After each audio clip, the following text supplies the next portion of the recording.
A windy day here in Sacramento. There's going to be a little bit more wind thrown around this building, I think, this morning as well. Anyway, would you take the roll, please? Good morning. For the State Controller, Ms. Gallegos. Here. For the State Superintendent of Public Instruction, Mr. Garfinkel. Here. Ms. Yamamoto. Here.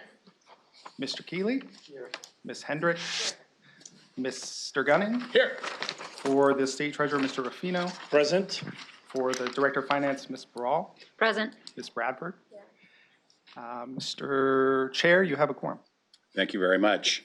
And I believe I have a statement here to read. That's correct. Great.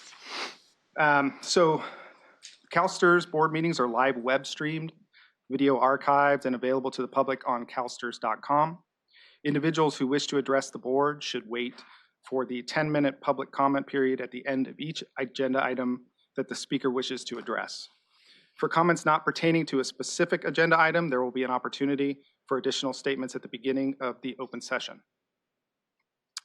Each speaker is allowed a maximum of 3 minutes to comment. However, if there is not enough time for each speaker to have 3 minutes, the timing will be at the discretion of the chair. To protect the privacy of speakers under the age of 18 who wish to address the board, only their first name and affiliated organization may be provided, but other personal identifying information such as their last name, age, or school may not be shared. And since the last board meeting in March, as of 1 p.m. yesterday, CalSTRS received 5 communications from 1 member and 4 non-members to divest from fossil fuel investments, 1 form email from a non-member regarding the East African crude oil pipeline, 1 form email from a non-member requesting financial assistance to support fossil fuel divestment efforts, 2 emails from non-members on investment-related inquiries, and 1,548 form emails asking CalSTRS to vote against the board of directors at ExxonMobil, Chevron, ConocoPhillips, and Occidental Petroleum at their upcoming shareholder meetings. Thank you very much. I think we have a video to precede. You want to? No, please. I started teaching when I moved here to Yolo County in the summer of 1968. I taught for 31 years. I'd majored in anthropology at UCSB, and I desperately wanted to be another Margaret Mead, but that wasn't quite in the cards for me. So I became a teacher of severely handicapped children with the Yolo County Office of Education. And I literally just fell in love with it. It was this, I've always said to people, I can't believe I got paid to do something that I truly, truly loved. My name is Susan Garcia. I drove him to his interview, and he came out and said, I think I did okay. This is just astonishing. My little brother has become this internationally recognized leader. He's still this humble, wonderful, fun-loving, goofy guy. I know the things that he's most proud of are his children, his daughters that are very successful people, one of whom is a teacher. I'm Kayla Ailman. I'm a PE teacher. I do 4th, 5th, and 6th elementary and TK and kinder. And I teach all different types of sports. I teach fitness, but I really do value wellness, so I tie that in. Teaching is so natural for me. Like, I just naturally kind of see when students need a break, when we need to change it up a little bit, which ones need a little extra motivation. I'm proud that my students enjoy my class. They have fun. I always encourage people, if you enjoy teaching, you need to try it. You need to do it. The rewards are from your students, and the joy you get from imparting knowledge is still wonderful. Good, stop. So I became a teacher because I had really good teachers, and they believed in me a lot. They pushed me to be better, kind of pulled me out of my shell, and inspired me to be a teacher. I love wellness, love teaching people to move well. I know what the students need to learn, and I love being outside. I was fortunate enough to start my career at the very beginning of educational services for severely handicapped children in California. So I was able to grow and evolve with the field as it happened. I'm very, very fortunate to have done that. So having a secure retirement, it's nice knowing that there's something for me when I'm done. It's really a peace of mind knowing that what I'm doing now is going to be kind of honored financially later. And so when I'm working hard, I know that my money's working hard for me too. The meaning of CalSTRS benefits in my life. I enjoy time with my husband. We like to travel, being with family, of course. It's the blessing. It's the best thing to be able to know that you're financially secure and safe and you can make choices. I'm really proud of the fact that, yeah, my dad works for CalSTRS. How blessed is it to have your very own brother in charge of your retirement system? Oh, there we go. Make a bridge. Chris, of course, I'm very, very proud of you. You should come move down here. It's great. I'm super proud of you. I'm so fortunate that you have held my financial future in your hands. It's just really awesome. It's really awesome being your daughter. I'm glad that I get to carry on our awesome family name. I love you, and I wish you well in your new adventures in life. He'll probably cry, so that'll be good.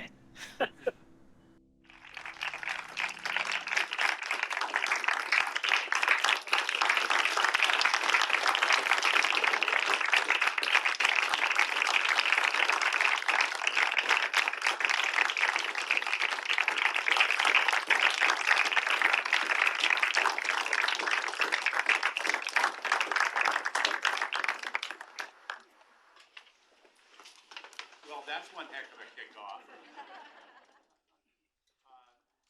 Item is approve the committee agenda with flexibility. So move. Hearing no opposition, it's adopted. It's now time for public comment. This public comment, there will be time later on for public comment regarding the focus of today, which is obviously our CIO's retirement. But this public comment is as to any item that might be on the agenda. Is there any public comment? We have several members of the public in the queue. We will start with Michael.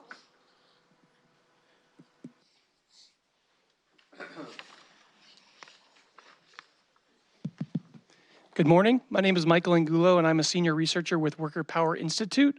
I'm here today with hotel workers from Unite Here Local 11 to discuss potential ESG risk connected to CalSTRS investment with Blackstone Group and Advent International.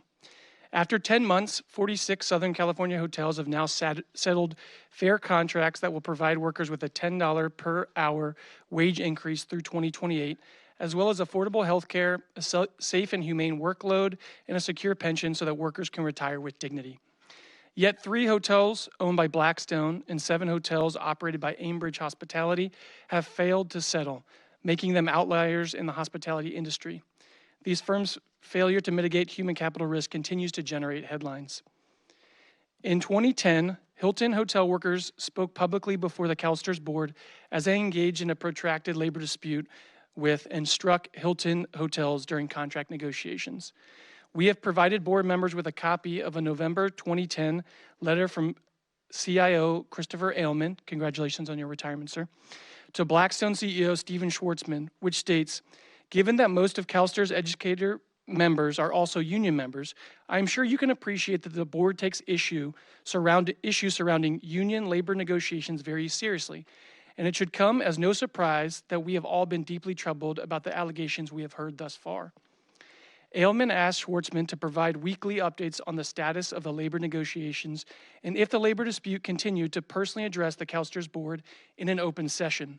He ended the letter noting, obviously, protracted labor disputes have the potential to negatively impact investment returns, and actions that detract from the likelihood and potential for economic growth are not in CalSTRS' long-term interests. As these disputes drag on, it is clear that Blackstone has forgotten CalSTRS' message from 14 years ago. Blackstone has $30 billion in dry powder ready to deploy in hotels and other commercial real estate.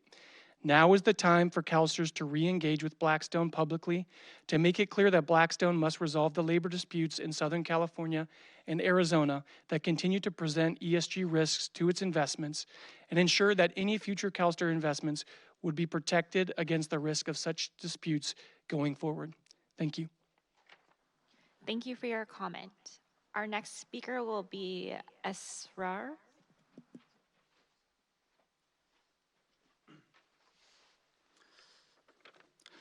Hello, good morning. My name is Esrar Ahmad Sabir. I'm originally from Afghanistan. I have bachelor degree in political science from my home country.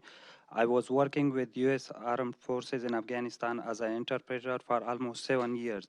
I saw most of my friends that work with the U.S. in different bases for years. I know that those guys have done long service with the U.S. Armed Forces in very dangerous places. The type of service which was costing them their life. Not only that, but also their families are in danger because they have done service with US. When I came to US 2 years ago, I didn't have anything. I started from zero. I started a new life working in Arizona. I saw most of my friends were working at the Sheraton Hotel in downtown Phoenix. Most of them can speak English, so they were coming to me to help them with interpretation. So that's how I got connected with the union. When I started organizing the Sheraton Hotel with the union, I saw that the company was taking advantage of the people. They were overworked and they were given disciplinary warning without reasons. The worker was scared to say anything. Some of them were terminated and interpreter wasn't provided. And the worker weren't even aware they were terminated. When I became the union organizer, the refugee worker were told that the union is bad and not even to talk to them or talk to the union.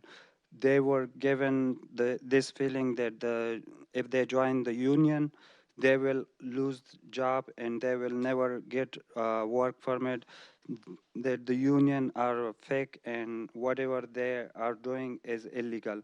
I started educating the workers and I started teaching them about their right working in this country, a country that is known as the mother of democracy. Once they got awareness of their right, I saw them stand up for themselves. They have done many picket line action and delegation to the management. They went on strike twice with the other Sheraton workers from the US and other countries. They given the message that to their colleague that they were all standing shoulder to shoulder. We have done a survey with Sheraton workers, and the survey has shown that the most of the worker can afford to live without the help of state assistance. I have spoken with the workers every day, and they are not being paid enough money. Every single worker is struggling to pay their rent and bills. Thank you. Thank you for your comment. Our next speaker will be Aziz, and Esrar will be translating for Aziz.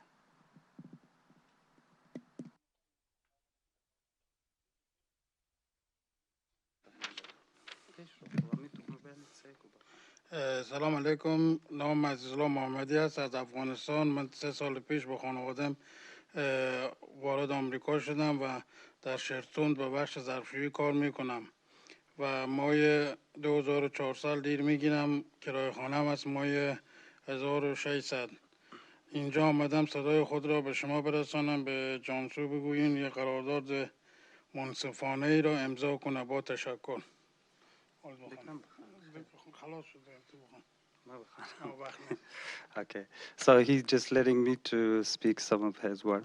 My name is Azizullah Muhammadi. I'm originally from Afghanistan. I come to US 2 years ago and have been working at the Sheraton Hotel since 2022 as a dishwasher. I have a wife and 4 kids. It has been really hard time of my life struggling to pay my bills and rent. Even sometimes I struggle to buy enough food for my family. the rent is going higher and higher, but our wages are the same. I work hard. I am working 40 hours every week, but still struggling with everything. It has been a long time since our union contract has expired. Me and my co-workers are requesting the company sign a fair contract, but it seems like the company doesn't care about us workers. Sometimes we felt very helpless. We have knocked on every possible door to get the company attention, but the company is busy celebrating the highest profit in their history. I am on the union organizing committee for the hotel, and the workers often feel helpless. I'm here today because I know how me and my co-worker are living in the expensive time. Like I said, I have a wife and 4 kids, and I'm paying $1,600 for dollar a month for rent. How am I supposed to live when I'm making only $2,400 every month? We got kicked out of last apartment, and our staff were thrown out in trash while I was at work. I can afford to even come here and miss a day at work, but I have nowhere, we have nowhere to go. If we don't get good contract, I will go and knock every door to get help for me and my coworker. I'm kindly requesting that you please tell Blackstone to sign a fair contract. Thank you. Thank you for your comment. Our next speaker will be Jason.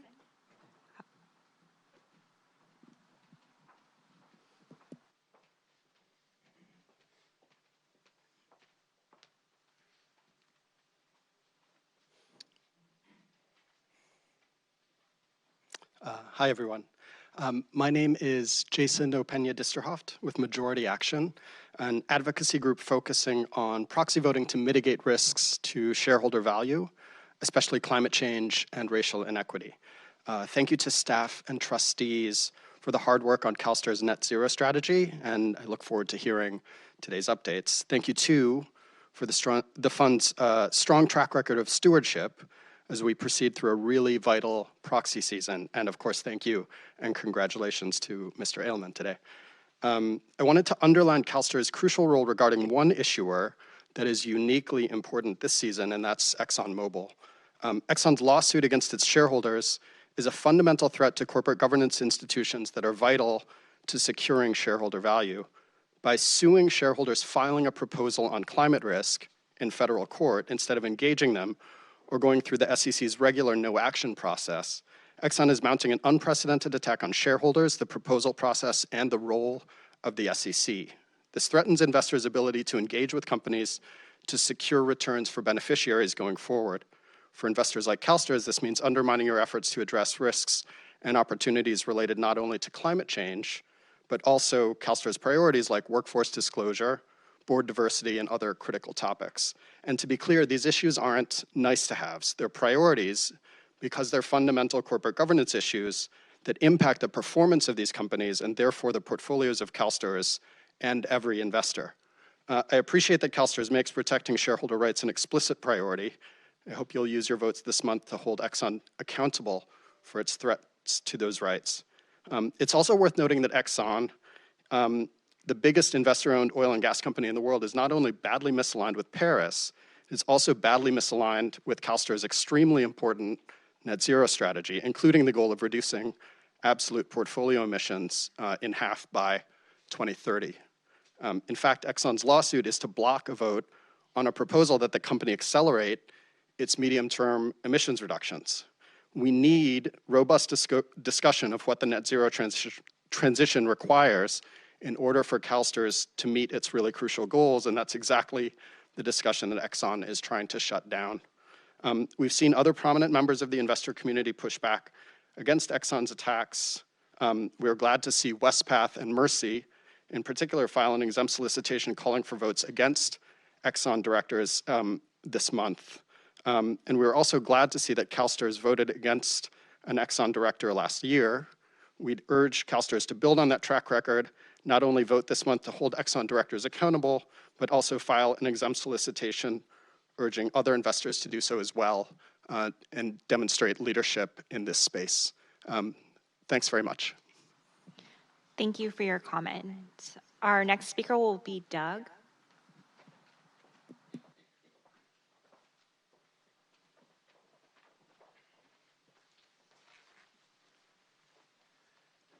That's a tough act to follow.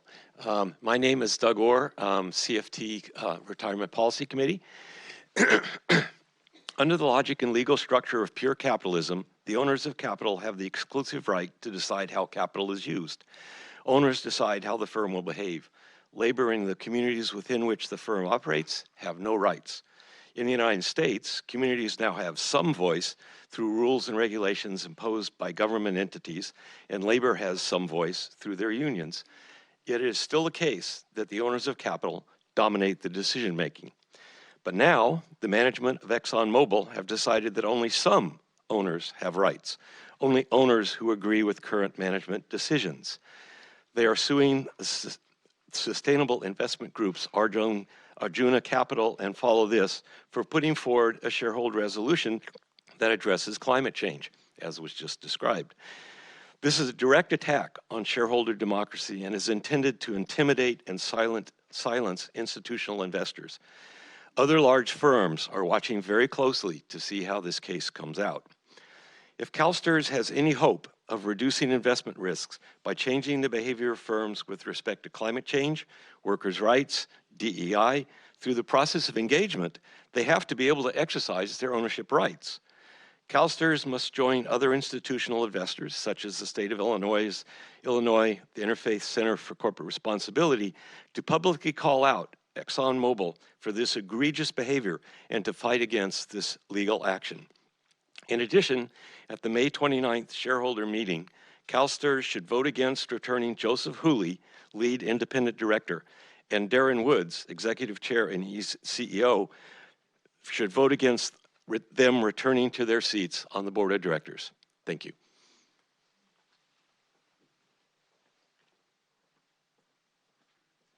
Thank you for your comment. That is the conclusion of public comment for item 2.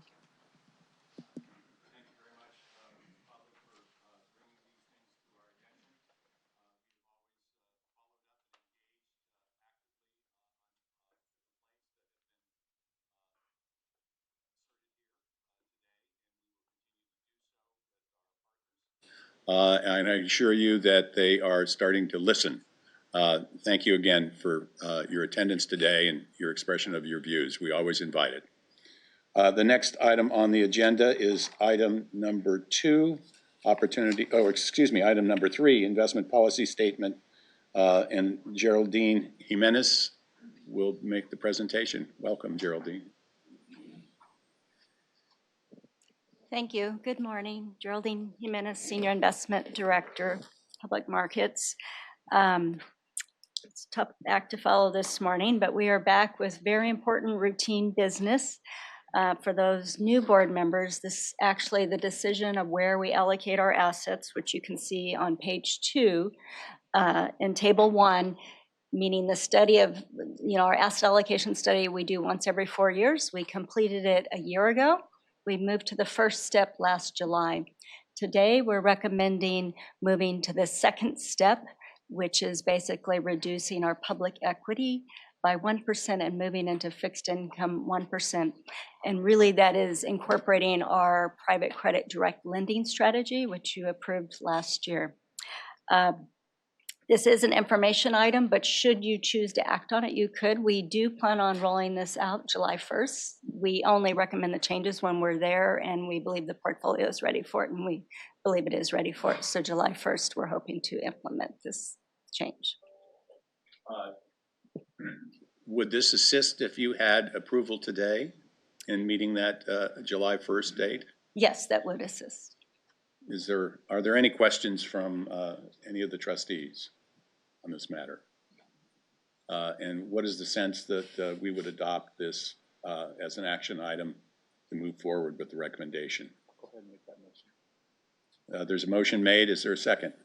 Second. There's been a motion and second. Does this require a roll call vote? Okay, roll call vote. before we take the vote, I'm sorry. It is a constant, and it's not intentional. It's just that I have a brain lodged there that's not working. Public comment on this item. Sorry. There are no members in the queue. Okay. Aye. Ms. Yamamoto? Aye. Mr. Tang? Aye. Ms. Bradford? Yes. Mr. Keeley? Aye. Ms. Hendricks? Yes. Mr. Gunning? Yes. Mr. Ruffino? Aye. And Ms. Barral. Aye. Chairperson Prezant, you care to vote? Yes. Okay, motion passes. Thank you. All right. I don't know what the next item is. I think it's the CIO report. Little item. Just a little item. Item 4.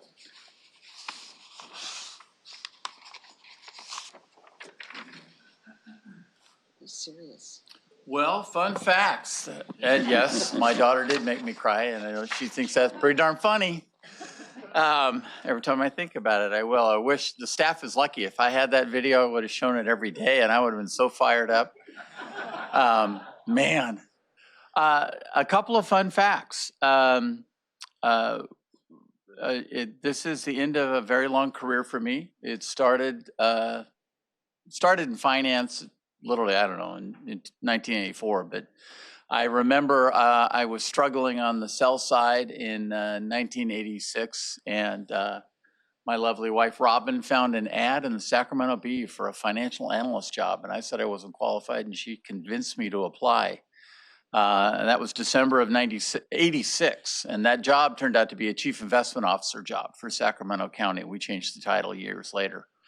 And another fun fact, while my sister said, yes, in fact, she did drive me here to the interview at the old building, a big reason I'm here and not at another fund in this town with a different name is Augustine Garcia, right there, who told me you better get out of that one and apply for this one. And he was right. And I have been here since obviously December of 2000. So it has been an incredible, October of 2000. It's been an incredible honor to serve you, to serve the teachers. It just really has been obviously the joy of my life and the pride of my work career. So very honored. And I'm not done. We got 42 days. Not that I'm counting. Apparently I am. Left of the fiscal year. So it was one heck of a ride over these last 24 years at the helm. What's interesting, this is a chart from the daily fund value starting in 2000, October of 2000. We started out by losing $15 billion. And if you remember back in 2000, Gray Davis was being recalled. We were having brownouts. It was really hard. And then obviously 9/11. So the fund ran up so strong, but that first big drop you see almost back to the baseline is 2008. And I remember actually got to talk to Geraldine Harris, shout out to her, who was an appointee on the board and a retiree. And I asked her specifically and the board in that offsite to give me the chance to make the money back. Because there was a lot of tension after 08. And I am thrilled to say, thanks to the markets, we did. And it is amazing today to see that run up of, that other big spike out there is the pandemic. And how quickly we have bounced up from that, and the fact that we are at just under $333 billion. Yes, it has tripled during my time period. It should have quadrupled if you look at the power of compounding, but it shows you we've averaged about 7.2. The difference is it was geometric, not arithmetic, because it starts out by immediately losing money, then making it. So that's one of the things when you do the asset allocation, always ask what's the geometric return, because the average. The other story is, a 6 foot tall person can drown in a river that is on average only 2 feet deep.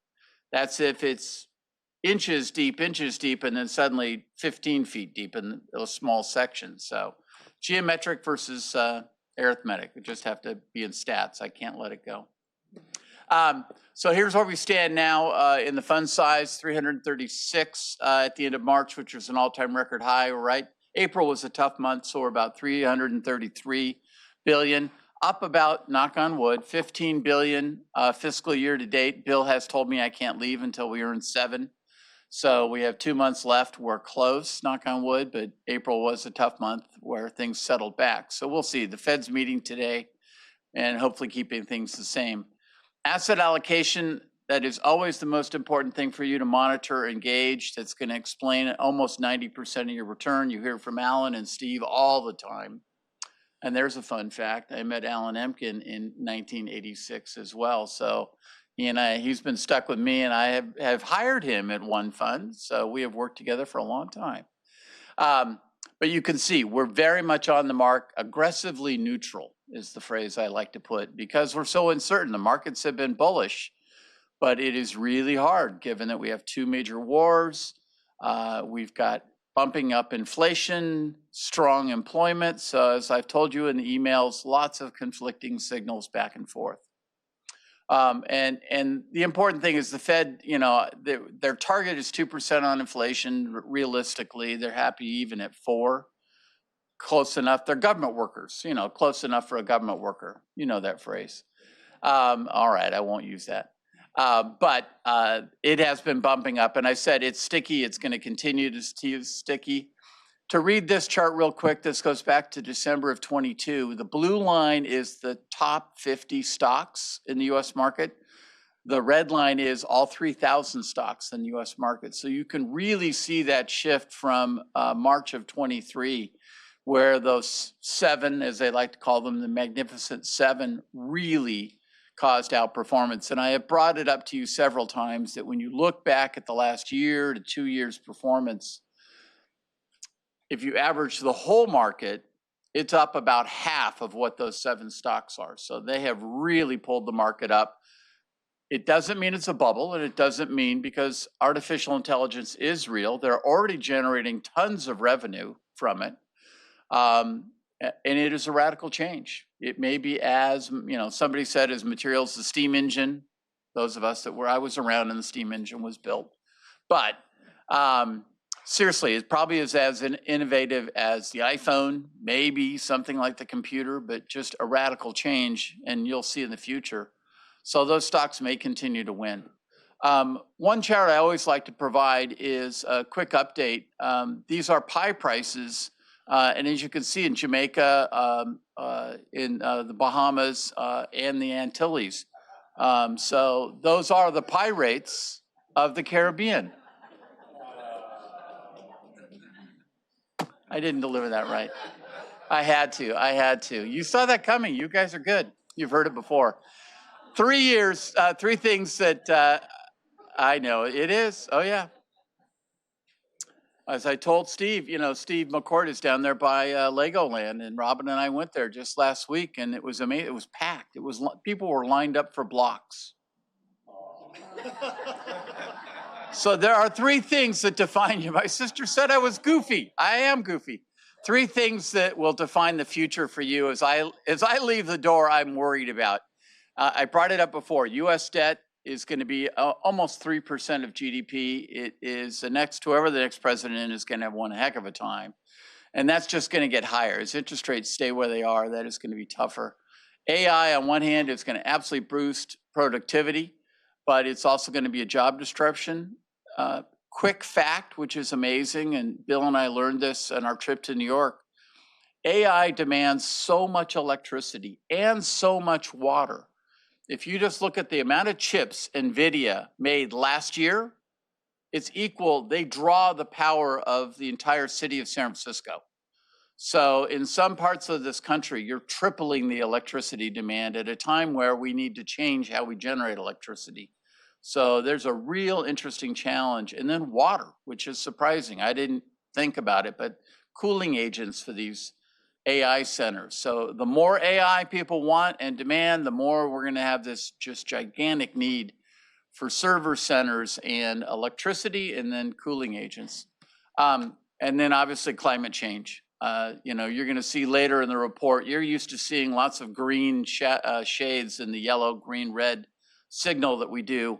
And you look at that report, it should shock you. Everything is yellow and a few reds. We're literally not ahead on anything in the world as it comes to climate change. We are all dragging and behind. So that's a real worry for me in the future.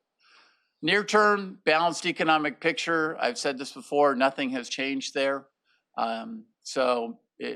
Lots of green shoots, but also lots of warning flags.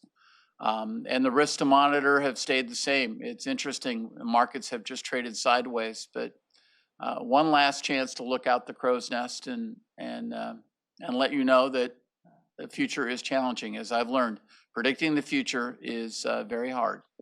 So the famous, as I call them, inevitable risks, I took off near Earth objects because Michael teased me too much about that. But, you know, satellite stuff still does fall to the Earth, and at some point, we'll see. But these are still out there, and, you know, the virus side, digital, biological, the cyber attacks, obviously even news recently of somebody hacking in and stealing stuff from JP Morgan. So no one is safe. And that I think is going to be a continued risk. So with that, I am pleased to give my last and final CIO report. It's been a long race. It's been an honor to serve you, and I'm glad to pass the baton. I know without question, I am leaving you in excellent hands. This team is fantastic. So I'm very comfortable stepping off the ship and seeing you guys take off and do even better. So thank you for the opportunity.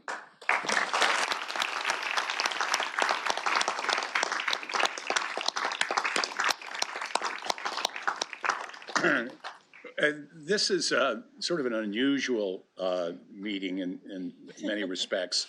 You know, there'll be a time when we can address Chris's retirement. But at this point, I'd like to sort of limit it to our business and ask if there are any questions of any board member of Chris that is related to his report. Are there any questions other than the fact that we commend him for his sense of humor? It is unique. It is unique, but welcomed. And this also goes for public comment. There will be a time for the public to comment about Chris's retirement, but I want to keep it within the lines here of our business. So is there any public comment with respect to the CIO report? There are no members of the public in queue for this item in particular. Well, that's good. We can move on. You know, there's so many things that I could say, but I think that a picture's worth 1,000 words. And so there is a video that we'd like to play.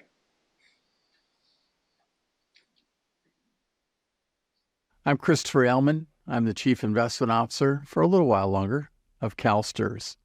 When I think back all the way back to the year 2000, which was a long time ago, when I came to CalSTRS and I met the board and I met the staff, I told them my goal was to make CalSTRS a world-class money manager. And I am so proud of that and this team.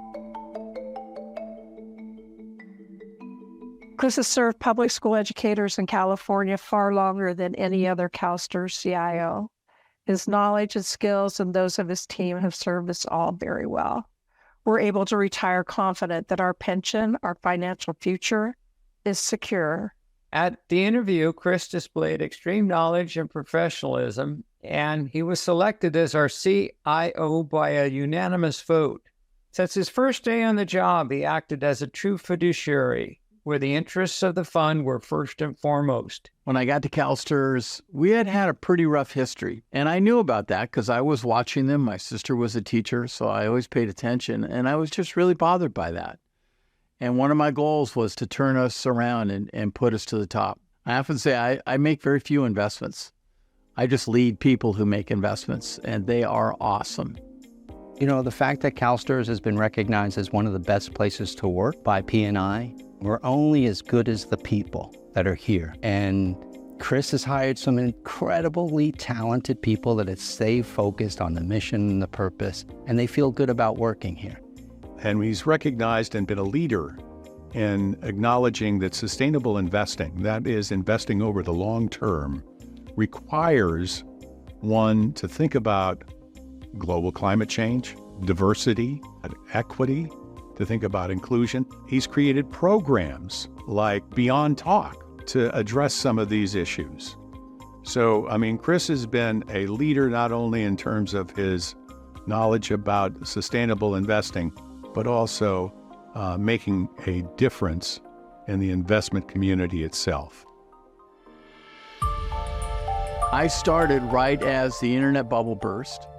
And so the fund went from 100% funded and $100 billion straight down to $85 billion. So the beginning here was really a struggle. Obviously, the early OOs, we did really well, but then you have 2008. The world fell apart. A lot of times I know that people would want to get rid of management at that point, but I asked them, please, let me make the money back. Give me a chance to turn this fund around. I owe it to the teachers to make the money back. You know what amazes me when I look back at our investment return? People are amazed that the fund tripled under my watch. And that's why I can say to the board and to the members and the stakeholders, you're in great shape. While you see me up there all the time, I can step aside, and behind me is an army of investment officers that are ready to do an amazing job. I empowered them, I gave them the right tools, and I got out of their way and let them just prove themselves. So if I have a legacy, it really is the team behind me. You know, one of the things I admire about Chris is his ability to be in the room with some of the most influential investors in the world, some of the most influential policymakers in the world. And he's the same guy in that room as he is with our members. He's always kept our members front and center. Chris really enjoyed speaking with members, and it always showed. He was always at ease, explaining complex topics in language we as educators could understand. We just speak different languages, and Chris understands that. Chris, let me advise you, you don't have as much free time as you think upon retirement. You'll see. Take care and keep smiling and enjoy every day. Your example, putting family and faith first, but most importantly, caring about others. And in this particular instance, you've cared for the educators of California, and they've been lucky to have you, as all of us have that have worked with you. You've created a culture of collaboration and partnership. Thank you for your longevity, your commitment, staying with us. Chris, for your retirement and in celebration of it, I just want to say thank you. It has been one heck of a roller coaster ride. And as my family will tell you, I'm more of a merry-go-round person. I don't like roller coasters. But, you know, God may put me in a job where I have to live the roller coaster. So it has been exciting. I've been so proud to be part of it, and I am so thankful we have an awesome team that has led us through.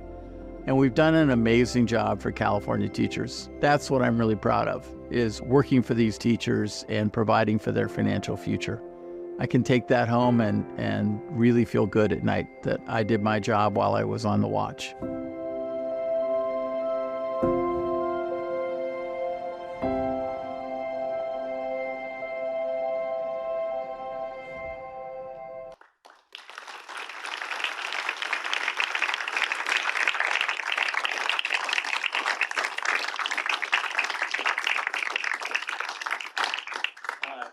It's now time for those of us who've sat up here and had to listen to a string of bad jokes over the last few years. But no, we've been educated by Chris and his team in so many ways. So it's time for any trustee who has something to say. And I see that Chairman Kiley, you're up.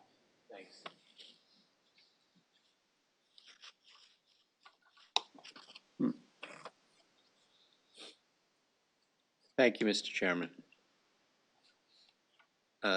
Chris, Judy Collins said, "Where has the time gone?" And a good friend of mine taught me when I became a father, some of the days are really long, but the years are really short.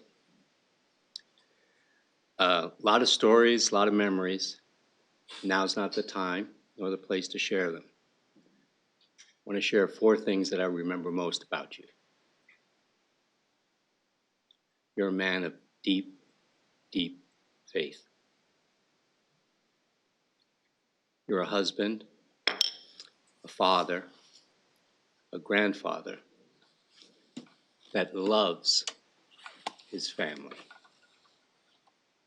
You're a CEO who respects, and you're a fierce advocate for your team.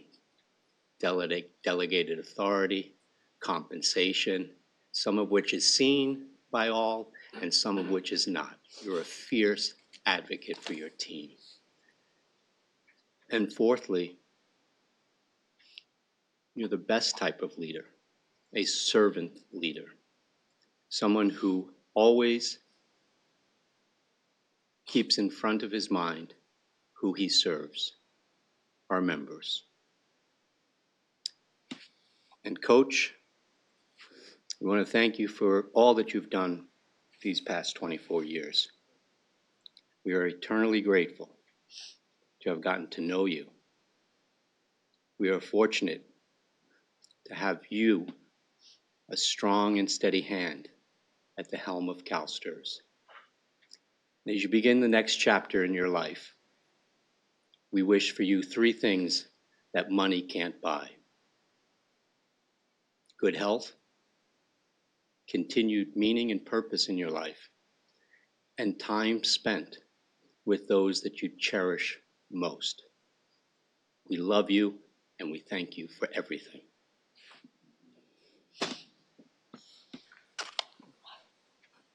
Sharon. Ditto. I mean, I know we'll have a chance to celebrate later together informally, so I look forward to just swapping stories. And I've been on the board 12 years now, and I think one of the adages you've used a lot in the years I've heard you give your CIO report is about, where it's a marathon, not a sprint. And as a person who likes running, I've not done a full marathon. A half marathon was hard enough. So I think it's the coaching piece that clearly came through in the video, but I've seen demonstrated, even just walking today and seeing you huddling with your team in the other room. It's rare that there's so many operational leaders or people who kind of lead top down, or where it comes across a very organizational. And I think with you, I think what's so powerful is it's you, Chris Ailman. It's all of who you are as a person. And leading with who you are is, I think, hard. It's vulnerable. It's challenging at times. And I know you've faced your, share of challenges and arrows and the roller coasters where you've wanted to, there's lots of challenges with that. So I've just really appreciated in the 12 years I've known you, just slow and steady wins the race. And you've taught me that, to be slow, steady, methodical. And with running, that's kind of how it is. You just kind of have to keep putting one foot in front of the other, no matter how fast or slow. It's great having your daughter in the audience and that you teach and you kind of love the outdoors. I'm very much like that. And I love how you've coached this team over this time. And as a person who's going to be around after you leave, it gives me great confidence to know that this team that you've coached, they're the super class team. I hang out with a lot of other organizations, and just grateful for the team that you developed. I also do appreciate your faith. I know that's something you and I share, and I appreciate that you're a man of integrity and that you put faith and family above even this job. So just have so much respect for you. It's so great to see your wife and daughter and family members, and to see the video of your sister. Just so thankful, Chris, for your leadership. So yeah, fun to celebrate you today. Thank you, Sharon. Denise. Thank you, Bill. Chris, I just wanted to comment on your wonderful gift of being a teacher. you have brought a lot of us along to where we are. As you know, I was in the audience for many, many years, and you taught me so much there, just as you do now. And I just want to thank you for that. And I would be remiss if I didn't mention Loretta today and just remind you of all of the teaching and learning that we've all had from you. Thank you. Mr. Ruffino.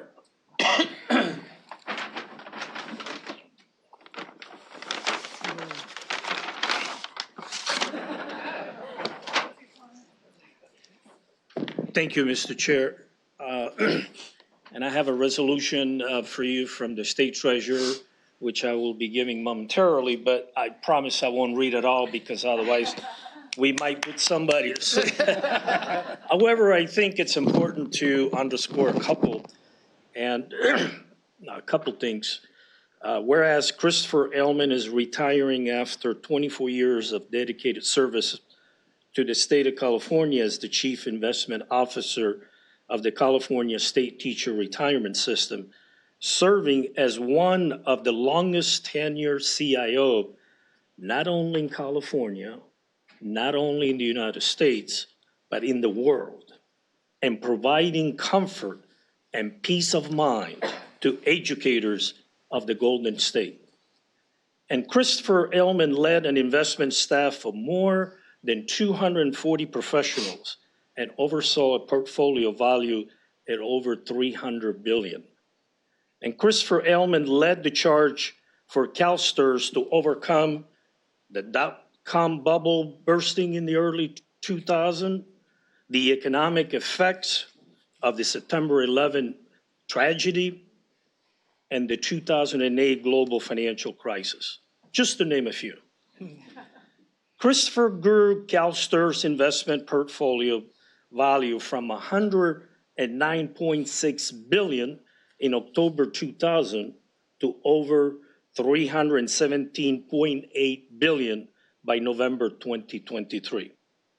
And Christopher, throughout his career, has demonstrated the attributes of diligence, a revered intellect, and dedication to the interest of CalSTRS members and their families. Now, the treasurer's mother, just like you, was a teacher. So teachers have a special place in her heart, and as well as CalSTRS, which is responsible for the educators' financial security. Needless to say, teachers are the bedrock of our society as they invest their time, energy, resources, and devotion to our children, creating a brighter future for us all. How can you reward the investment that teachers make? You give them a future they can look forward to. You give them a peace of mind. How fortunate, how lucky that California was privileged enough to have the top CIO in the world, Christopher Elman, at the helm of growing their pension. Chris, safe and steady hand, has seen CalSTRS through some difficult storms in the financial world. And through all, Chris and his talented team were able to successfully steer these investments to brighter days, securing a serene sunset for retiring educators and their families. And while Chris disembarks from CalSTRS and embarks on his own adventure, Treasurer Ma and I wish you the very best as you set sail for success. And lastly, now, be resolved that Fiona Ma, Treasurer of the State of California, sincerely thank Christopher Elman for his loyal and dedicated service to the State of California and its residents, and to the wishing him much happiness in retirement and his future endeavors. presented this first day of May, 2024, which, by the way, the day that we remember in the world, workers in America. Can I-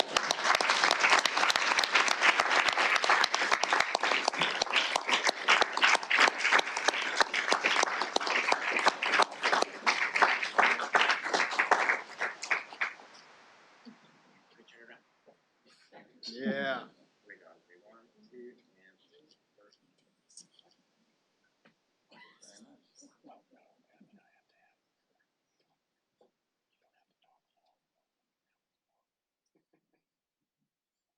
Karen, I'm next. you're it.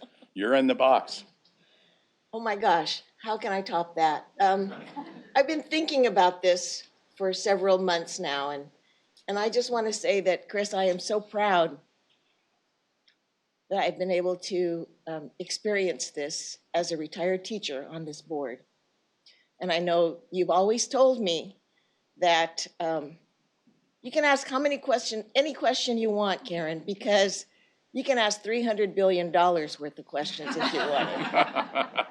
And so I always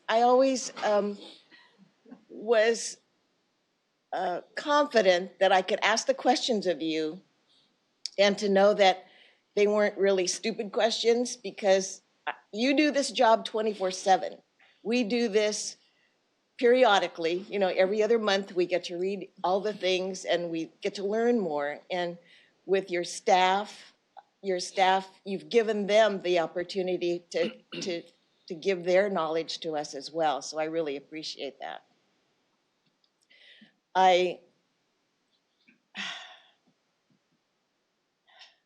want you to enjoy your retirement, make new memories. And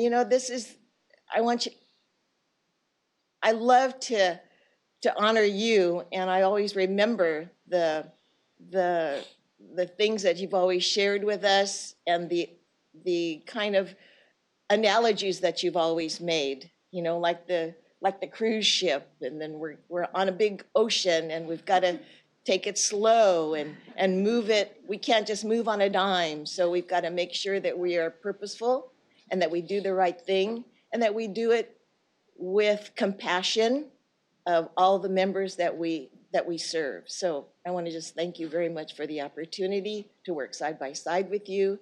And I look forward to hearing more about your stories, and, please share with us and keep in contact. Thanks. Thank you, Karen. Deborah. Sure, thanks. Chris, on behalf of Controller Cohen, I'd like to thank you and echo all of the comments from my fellow board members. But also personally, I'd like to thank you as a mentor, as a TWIGO fellow. You've been there since the beginning of your career. So I don't think Nancy would object to me saying on behalf of all TWIGO fellows, thank you so much. And it's people like you who make it easy for people like me to contribute to boards like this. Thank you, Deborah. Len. Chris, on behalf of Superintendent Thurman, thank you for all you've done for teachers and for CalSTRS. I'm only just getting to know you, but what a nice way to get to know somebody. I wish you all the best. Thank you. Well, it's now time for the public. We have a certain amount of time. Okay, you just pushed the button. Ken, I'm sorry. Chris, the only regret I have is that I've only had 2 years to learn from you. I've learned so much from you since having this privilege of serving on the board, and I thank you for being the example of what a true leader is all about. You are an example of what integrity is. And I truly appreciate that. And on behalf of the millions of teachers, thank you. Thank you, Ken. Okay. So public comment, we're going to try to limit this to a certain period of time. 30 minutes would be the max. But we do want to acknowledge that there's a good number of people here from the public who would like to wish Chris the best. So who's our first speaker? Our first speaker will be Peter. I'm sorry? Our first speaker will be Peter.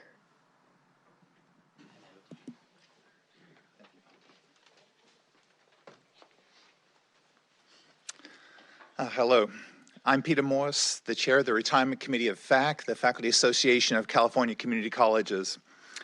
On behalf of FAC, I'm honored to be here to thank Mr. Ailman for his unparalleled service to CalSTRS and the retirement security of California's teachers and community college instructors. Anyone who's followed CalSTRS over the years knows that Chris champions a culture of excellence, inclusion, and accountability. He's recruited, developed, and supported the best investment team in the world of pension funds, and he's respected globally by his peers. Those are the obvious things. What people may not have seen are his kindness and his humility. He doesn't hesitate to go speak to and with CalSTRS members at local colleges and schools, no matter how small the gathering. Actually, 8 years ago, he visited us at Santa Monica College, and people still talk about you in positive ways. During breaks at these board meetings, Chris walks among the folks who are here with a handshake, a pat on the shoulder, a smile, an acknowledgement. It doesn't matter who you might be. He listens intently and compassionately to every public comment, and he never forgets that the funds that he helps manage are the savings of regular folks who work hard every day educating our fellow Californians. As a CalSTRS member and a fellow UCSB graduate, I thank you, Mr. Ailman, for being kind, considerate, and oh so good at your job. Thank you. Thank you for your comment. Our next speaker will be Peter.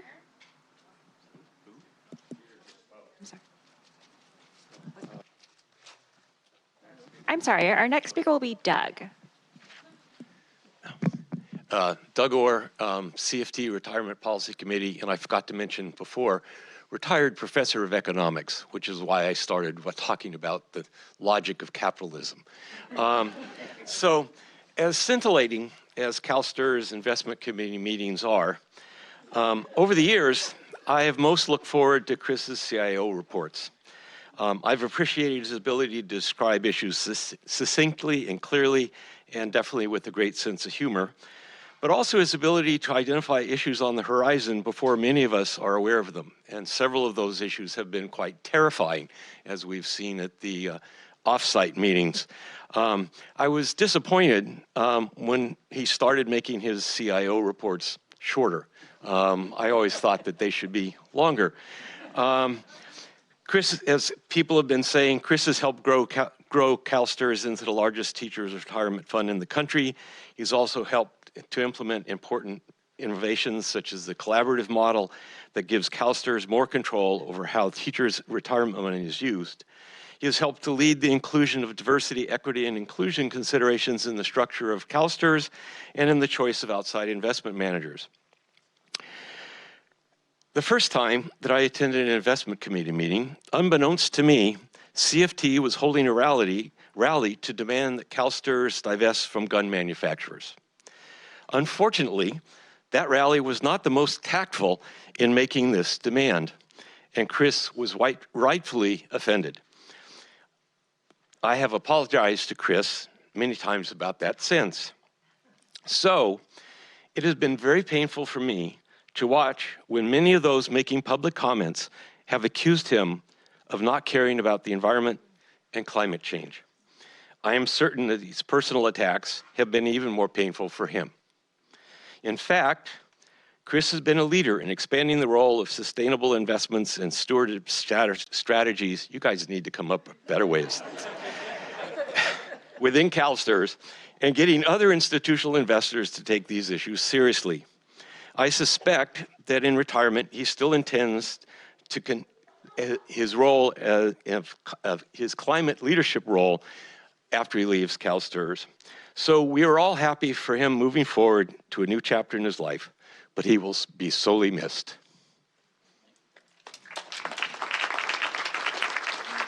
Thank you for your comment. Next speaker will be Joe. Good morning. Yes, still. I'm Joe Bartel. I'm on the board of directors for the California Teachers Association. Chris, on behalf of the 310,000 members of the California Teachers Association, we'd like to thank you for your 24 years of service and dedication. CTA believes that after a career of honorable service educating the students of California, all educators should be able to enjoy a secure and dignified retirement. Under your steady hand and prudent guidance, that has become a reality for so many. During your time at STRS, you have led us through times of economic boom, as well as economic hardship. You have contended with the ever-changing world around us with true stewardship and professionalism. You also had the difficult task of guiding this organization through a global pandemic. Through it all, your main goal has been to make sure the fund is secure and there for our educators, currently retired and those who will retire in the future, like myself. We thank you for everything you have done, and we wish you the best in your retirement. After decades of taking care of us, it's now time to take care of yourself. We hope that you are able to rest, relax, and enjoy some much-deserved time with your family. And with the assistance of my colleague, Denise Bradford, we've put together a certificate for you from the California Teachers Association to commemorate this day and to truly thank you for everything you've done. Thank you. Can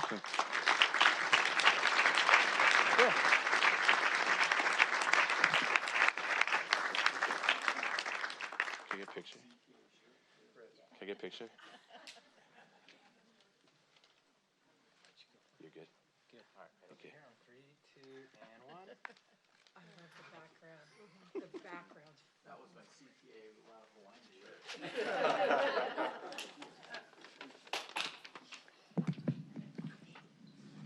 Whoops. Whoa. Just like in the classroom, things go wrong. Good morning. Good morning, members of the board, CTA staff, Cassandra, Lisa. Good morning, everyone else in the public. My name is Kevin Welch. I am chair of the CTA Retirement Committee. And this morning, I wish to acknowledge and thank Chris for his 24 years of serving the million-plus members of CalSTRS. CalSTRS' mission is to secure the financial future and sustain the trust of California educators.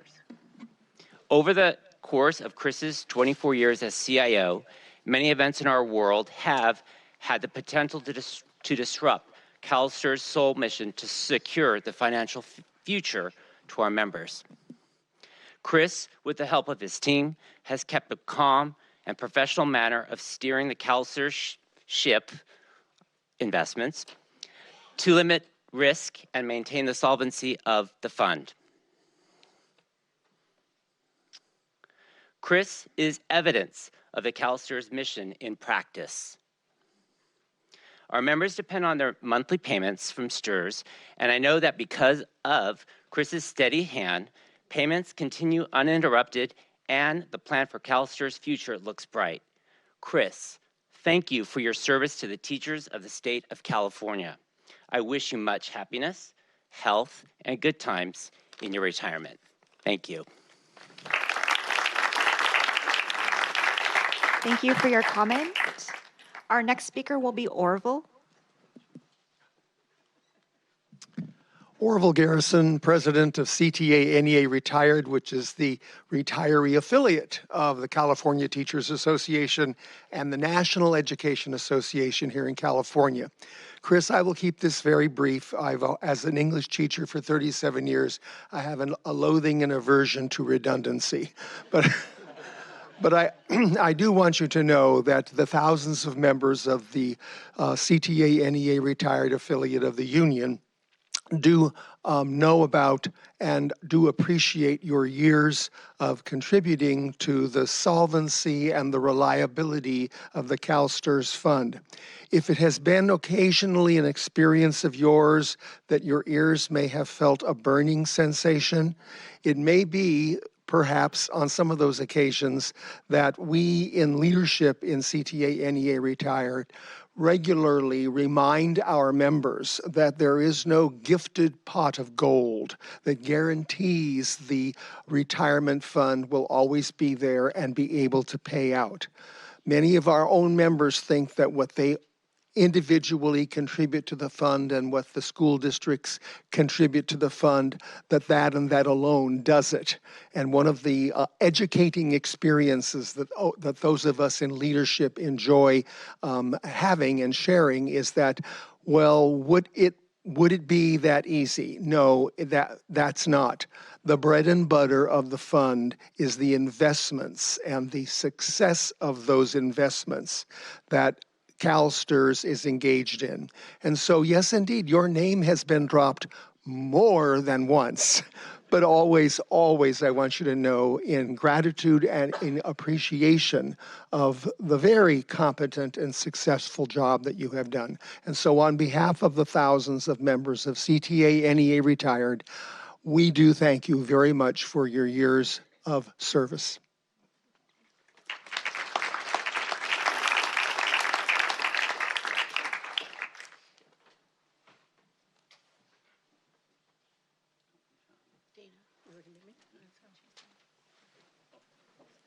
Kevin.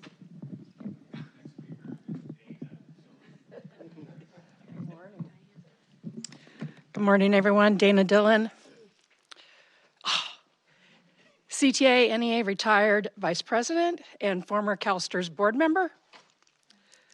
First of all, Chris, arg, matey. Got to keep with the theme. First of all, I'd like to say thank you to the filming crew that did a really good job of cutting out my crying, because you could tell at the end I was definitely going there. And I'll go here. Chris, you know I love you. And I want to thank you for everything. Mwah.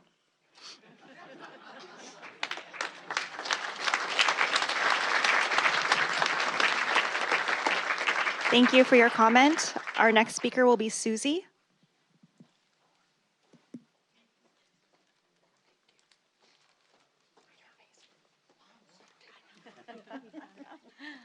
Oh, thank you. My name is Susie Dixon. I'm a California retired teacher. I taught 35 years, and I'm also the president of the California Retired Teachers Association. First, I wish I could say you're in for a really relaxing ride, but retirement is not time to relax. And so it is a great thing, and thank you. On behalf of the California Retired Teachers Association, we want to extend our deepest gratitude to you for your accessibility.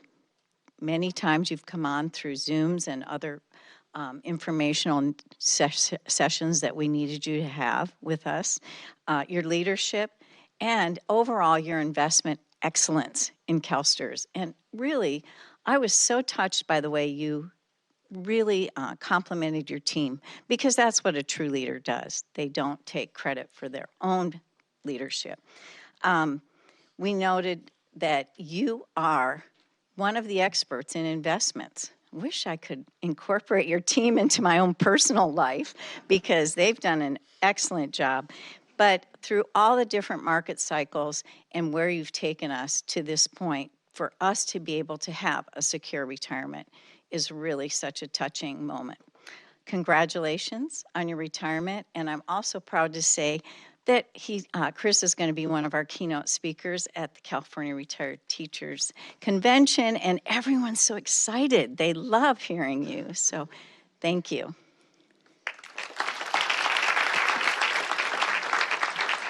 Thank you for your comment. Our next speaker will be Jennifer. Chris, Jennifer Baker, it has been a pleasure working with you throughout almost your entire tenure. I've got to work alongside of you. I got to work against you. I got to work for you. And in all of those conversations, and some have been very difficult conversations, some almost hostile conversations that we've had to try to approach collaboratively. What I really wanted to express is the way in which you came to those conversations with integrity. Like other speakers said, you were always willing to listen. You were very thoughtful. And what I really appreciate about the approach that you've brought to CalSTRS and all of our teachers is the fact that You've taken what we've learned from mistakes in the past. What did we learn from the dot-com bust? What did we learn from the Great Recession? And you said, how can we use those as strengths working towards the future? And it worked.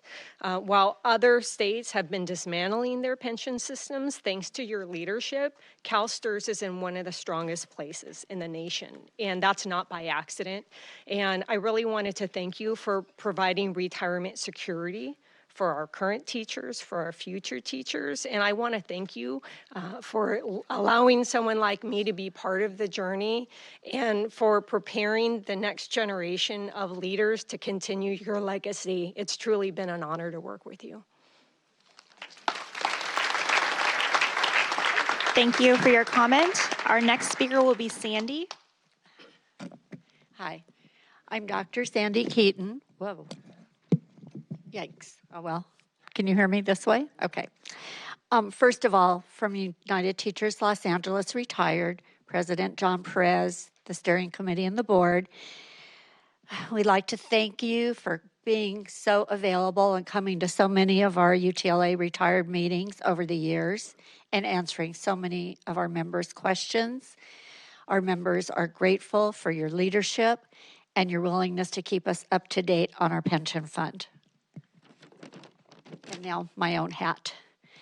Thank you all. Thank you for all you've done for the educators of California.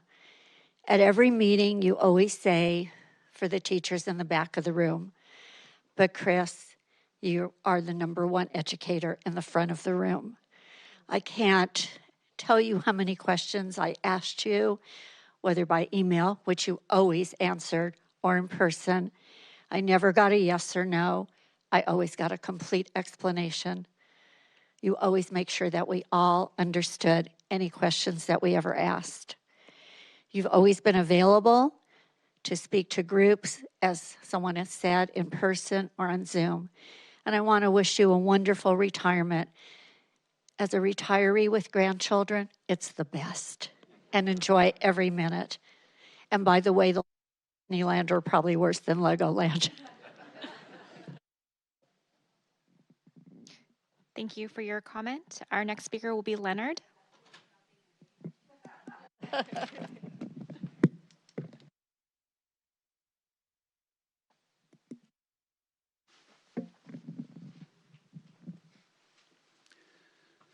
What can you say about a CIO that listens as brilliantly as he speaks? I can say loads, but they told me I only have 3 minutes. Board members, my friends, colleagues, and Chris. My name is Leonard Goldberg. I'm here from the big one, Los Angeles Unified School District. I've been serving as the liaison for United Teachers of Los Angeles, the Pre-Retirement Issues Committee, for many years. So delighted to hear Denise bring up our trailblazer, Loretta, and how that all fits together. And that's how I got involved in all of this and with you. Whew, sorry, I'm gonna find out if this phone is waterproof in a minute. I agree with everything and just fully cannot say thank you enough to what everyone else has already said. So trying not to be redundant, I'm cutting through. What some people may not know about you, Chris, is that you're a product of LA Unified, a graduate from Monroe High School in the San Fernando Valley. Go Vikings! What folks may not see is how you yourself are present, the professional educator that you are. Ailments, factoids, data that makes our retirement system digestible, simple, and easy to understand some very complicated facts sorted out. A couple of my personal favorites are the number of retirees over the age of 100, the number of retirees that have been receiving their pension for over 30 years. I hope to fall into one of these two categories, if not both. The way that you deal with harsh and unkind thoughts just blows my mind. I wish I had your kind heart and soul. You've taken it and always find the true purpose, mission, and vision of our members to retire with dignity and a fair financial future that, that is funded not only today, but in our future. I've always made it my point to try and thank you and your teammates for your work so very hard behind closed doors and with doors open at times. One cannot just say thank you enough. You're like the student trying to get all E's on their report card. You're empowering, empathetic, engaging, energetic, enthusiastic, exemplary, and educated. You motivate others to do much more than what they would normally do. You understand exactly who's counting on you. I knew it. I'm going to keep going. Security's in the building already. I want to say personally thank you for all you've done for our members, 37,000 members that I represent in UTLA land. My personal thank you for everything that you've done and your team. I want to thank you for listening one-on-one in our team meetings, hearing that critical comment and giving that important feedback. So I'll wrap up by saying thank you so very much on behalf of the members of UTLA, and thank you so very much for coming to so many of our California Teacher Association state councils when I was chairperson of that committee. Wishing you all the best. Thank you, Chris.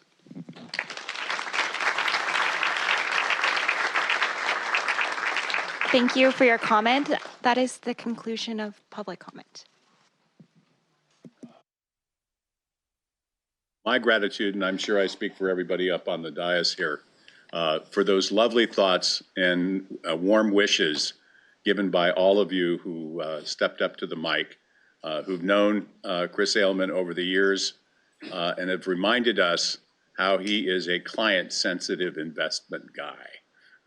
He knows who his clients are. They're the teachers and educators of California. Thank you again, Chris, for all you've done, really. We've just got one other thing.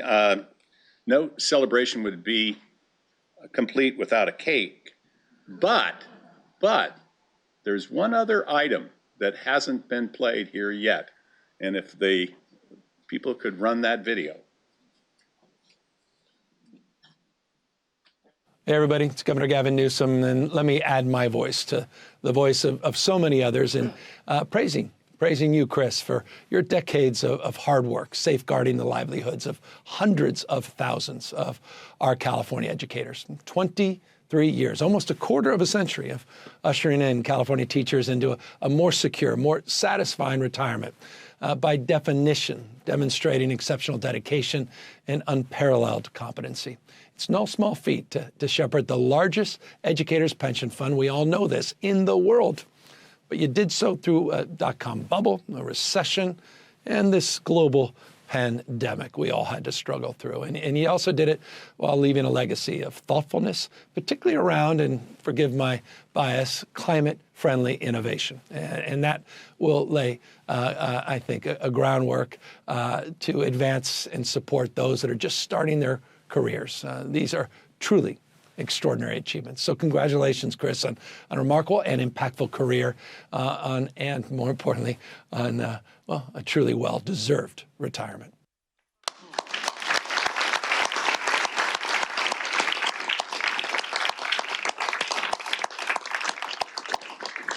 Well, it's time for the cake.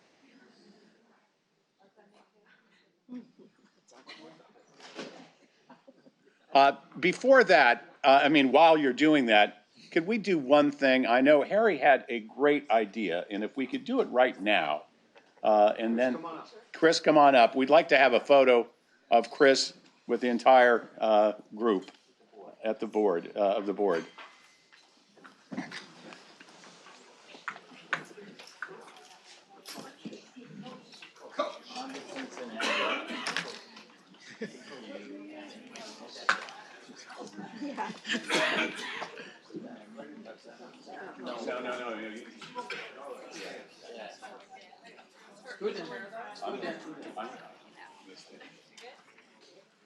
Everybody. Everybody say. Here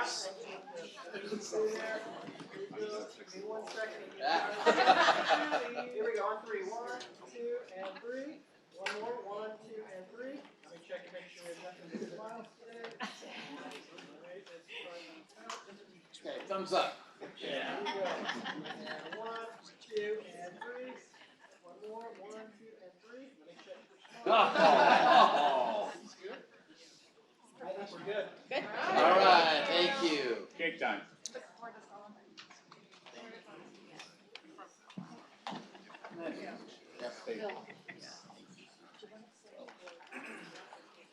Yeah.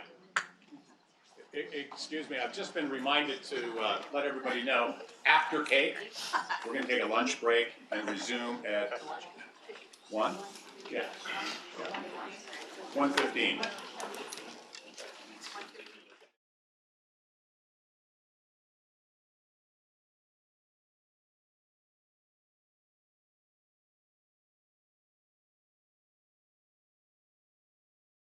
Welcome back. We will continue on with the business of the Investment Committee now. Item number 5, which will be presented by Scott Chan and Mike DeRay, Glenn Blassett, and Kirsty Jenkinson.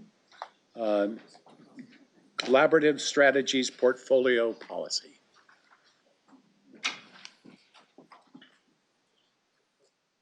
I'm Mike DeRay. With me is Glenn Blassett. Kirsty is sitting this one out. If you might remember in March, excuse me, could you lean in a little bit, Mike? We can't hear you. Okay. The Investment Committee might remember in March, we brought this item forward. There was a couple of administrative changes that we had to make, which are outlined in item 5, and we'll be open to any questions. We've made those changes as suggested, and open to any questions about the item.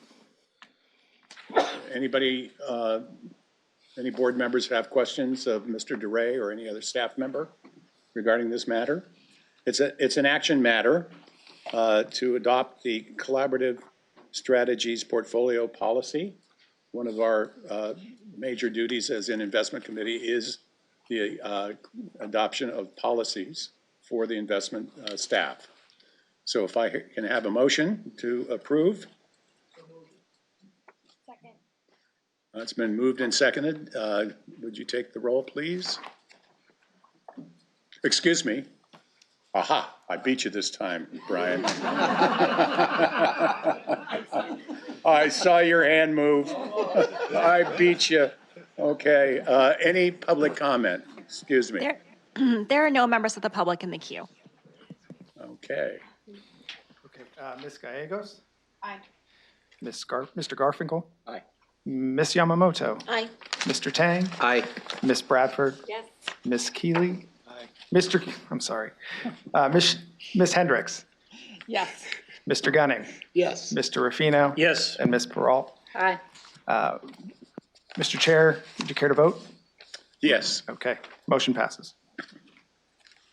Okay, going to item number 6.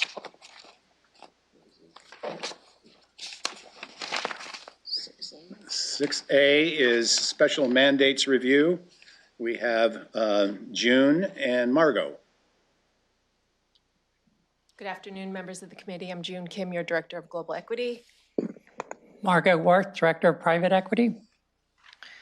This is an action item required under the special mandates policy. The policy states that every 6 years, the board will affirmatively confirm to keep the special mandates. Right now, there are special mandates in the global equity portfolio and in the private equity portfolio, which is why Margaret and I are here presenting before you today.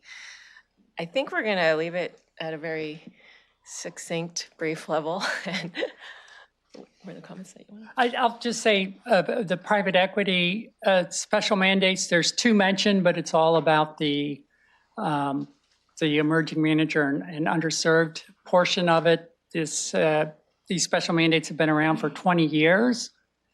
They've evolved and continually improved their performance over those 20 years. It is up to $2 billion now, and among its other benefits, it adds diversity to the portfolio.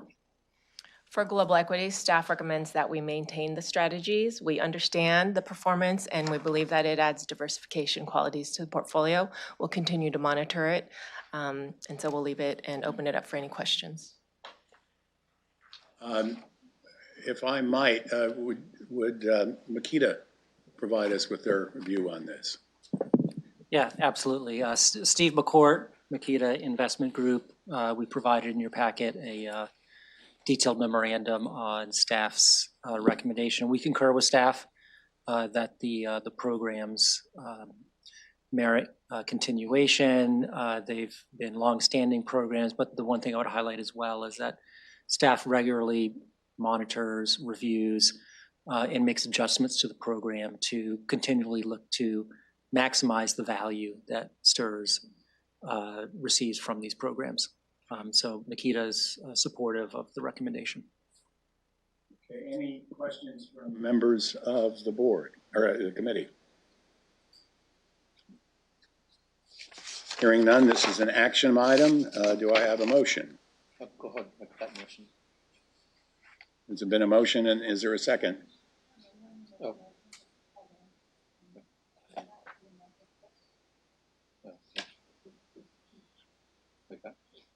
I guess you have to call him. Well, no, it's all right. we're just doing a rematch. I move for us to move forward with the recommendation from staff. Okay. There's been a motion. Is there a second? Second. Okay. There's been a motion and a second. Public comment. There are no members of the public in the queue. Ms. Gallegos? Aye. Mr. Garfinkel? Aye. Ms. Yamamoto? Aye. Mr. Tang? Aye. Ms. Bradford? Yes. Mr. Keeley? Aye. Ms. Hendricks? Yes. Mr. Gunning? Aye. Mr. Ruffino? Yes. And Ms. Peralt? Aye. Chairperson Pizzani, care to vote? Yes, please. Motion passes. I know. I was just about to say there's a 6B, and we have both of you back. To 6B.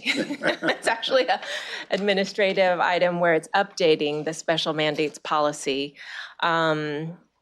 It's updating the reporting section because right now it has wording around anniversary of the mandate or every year after the mandate, every few years after. And this is making it a consistent reporting cycle where it's every 3 years and every 6 years. Also including that these are included in the CIO report annually already. So that's being included in the policy because that's already being done. And so this is also an action item. It is an action item. Oh, okay. She says it's an action item. It'll be an act. It's listed as an information We're item. happy to. I was told this is an action item. It's a first. You tell me what you want it to Oh, be. I'm sorry, it's a first reading, but if the board, if the committee chooses to take action on it today, please. Pardon me, yes. It's a first reading because of the policy, excuse me. Any comments from Makita? Steve McCourt, Makita Investment Group. Again, we have a written opinion on item 6B as well. We're supportive of the recommendation. The changes streamline and make consistent the reporting processes around special mandates and aligns the reporting with other reporting that comes to you from staff. Thank you. Any questions from members of the committee? Seeing none, is there any public comment? There are no members of the public in the queue. Oh, you may take the. Oh, do I have a motion? Harry. Thank you, Mr. President. I'll move adoption of the proposed changes. There's been a motion and second. Ms. Gallegos? Aye. Mr. Garfinkel? Aye. Ms. Yamamoto? Aye. Mr. Tang? Aye. Ms. Bradford? Yes. Mr. Keeley? Aye. Ms. Hendricks? Yes. Mr. Gunning? Yes. Mr. Ruffino? Yes. Ms. Peralt? Aye. Chairperson Pizzani, care to vote? Yes. Motion passes. Thank you. Thank you very much. Item number 7, subject net zero strategy. This is the update. It's an annual update with the CIO, Chris Ailman, Scott Chan, and Kirsty, and Brian Rice. I think that Kirsty and Brian will be pulling on the oars right now. And maybe. If I could just bring up yes. I really want to emphasize, as I said in my CIO report, this is absolutely critical for you to focus in on. Even though your goal is to get 50% by 2030, and that seems a long time from now, that is frankly under just barely over 5 years, and it will go by in a blink of an eye. As Harry said, days take forever, but years go by quickly. So you've got to focus in on it. I would highlight, I'm going to jump ahead. I didn't let Kirsty know, so I'd be in trouble. But attachment 3, page 1, we don't have page numbers, so I can't tell you, but it's the net zero indicators. You're used to seeing a lot of charts from us with the red, yellow, green stoplight system, and you're thankfully used to seeing a lot of investment charts with lots of green in it. But this one I will highlight is 2 reds and a yellow, and that really is an indicator on how the world is transitioning to net zero. And we are, without question, off course and far behind, and the clock is ticking. I've been saying on TV and other places that Mother Nature right now is just slapping us in the face. I really believe in the next 3 years, Mother Nature will be punching us in the face. And we'll see what this summer holds here in Sacramento, but I don't think what Phoenix went through, and I am worried, given the Southern Hemisphere had the hottest summer for them on record, I think it's a pretty good bet the Northern Hemisphere is going to experience something pretty ruthless. Yes, we're getting rain, and I guess now there's even snow. I can't go bike riding on Saturday because it's going to rain again here in May, but just watch. Knowing Sacramento by Memorial Day, we may be cooking already. So I think you just really need to focus in on this. We highlight some of the challenges we face in measuring. There was an article from the Financial Times highlighting our difficulty in doing that. We're not the only ones. It's the fact that the staff came to me and said, hey, we measured our carbon footprint. It went way, way down. And I was like, great, good news. And their answer was, well, no, we can't explain why. And in fact, we think it should have gone up. So others are using an estimate of an estimate of an estimate and publishing that. We came to you and honestly said, we don't think that's intellectually honest. We can't, and we shouldn't. We need better disclosure. So with that, I'll turn it over to Kirsty and Brian and the challengers to the team. Thank you. I'm Kirsty Jenkinson, the Director of Sustainable Investment and Stewardship Strategies, and with me is Brian Rice, Portfolio Manager, Sustainable Investments and Stewardship Strategies. And we're pretty excited to share with you the update that you'll have seen in your materials on the progress branch-wide, and I really stress branch-wide, in implementing our net zero strategy. Chris alluded to this, but just before I pass over to Brian to really walk through the sort of the highlights and what we're going to be describing to you, just take a little moment to say that obviously there has already been some quite significant press coverage related to this item, most notably, as Chris said, in the Financial Times this weekend. And the articles are focused on the challenges that we as an investment community writ large face in measuring portfolio emissions. And we must say on the record that there are challenges in this. But I think what we're really pleased to say is that we are taking a leadership role in being highly transparent about the methodologies that we're using to ensure that the data that we're reporting to you and to everybody else is accurate and it's meaningful. And we're also being very public about our support for regulation and standards from the likes of the International Sustainability Standards Boards, that's the ISSB, and the SEC, the Securities and Exchange Commission, that is going to require companies in our portfolio to report consistent and comparable emissions data to us, our investors. It's changes like this that are going to make the progress for all of us in achieving our net zero goals, and we will continue to play a leadership role in calling for that. We've already received many supportive comments from our partners and our peers about the rigor of our approach and the role that we're playing in trying to move the whole market forward. So just a brief comment on that before we then dive into obviously what we've been focused on in the last year. So over to you, Brian. Thank you. So before we go into the progress that we've made over the last 12 months, thought maybe we could reflect on progress since inception. And not that we need another reminder about the passage of time, but it's almost been 3 years since we made this net zero pledge. And as we thought about it, it struck me at least that years 1 and 2 were really about laying the foundation and building the structures. It was about decision-making processes. It was about a governance structure. It was about changing policies, coming up with implementation plans, getting those approved. And year 3 that we're reporting to you now was really about refining those earlier 2 years, but really about implementing the plans and starting to show progress. And I also wanted to highlight some accomplishments I think that we've made that maybe weren't reflective, in the item. And there are 3 of them. And one is really around the level of staff engagement. When we made this pledge 3 years ago, despite the fact we've been focused on climate change for a number of years, there was a little bit of uncertainty maybe around what this meant. What does it mean? What are we going to do? And I think since that time and over the years, we've really become focused on what the pledge means to staff. What roles are, what responsibilities are. There's a lot of engagement right now, and it's really exciting to see.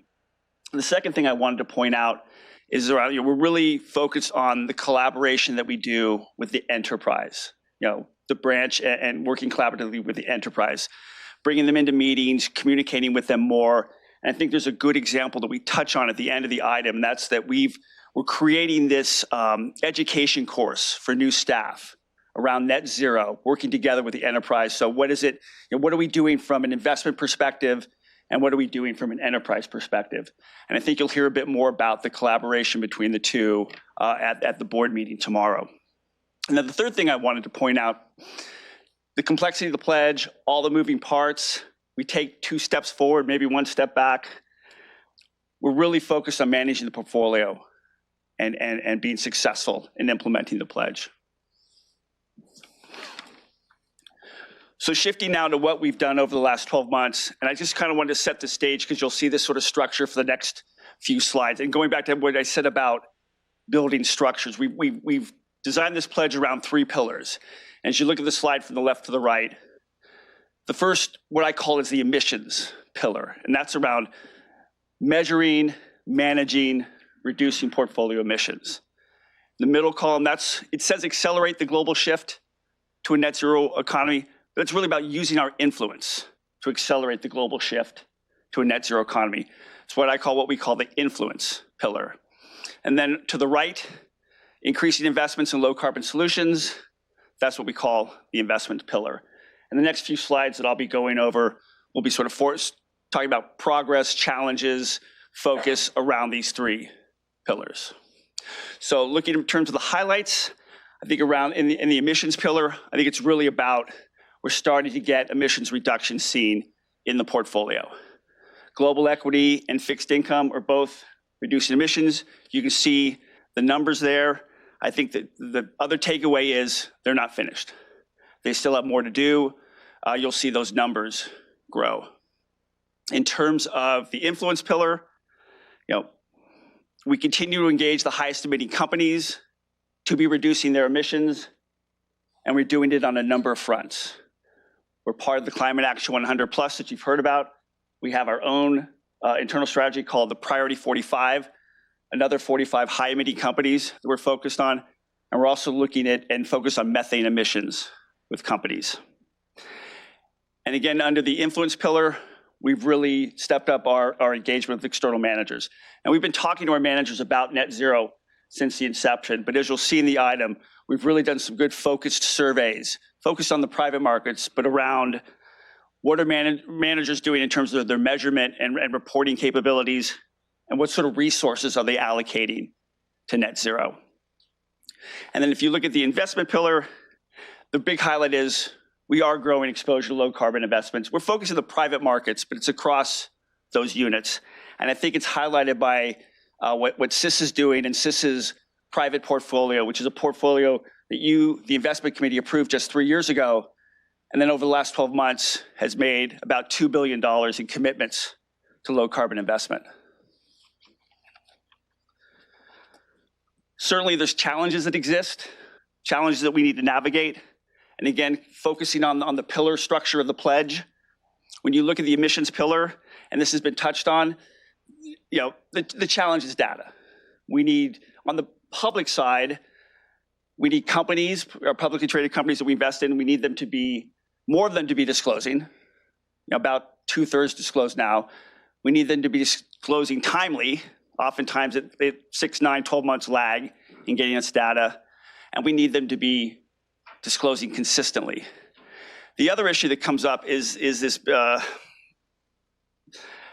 when climate change risk managers started and climate data systems were developed, they were developed separate from what you might call traditional portfolio analysis tools. And that continued over a number of years, largely because most people said that climate data wasn't financial data. In fact, that's how it used to be described a number of years ago, non-financial data. And so these two sort of platforms developed separate.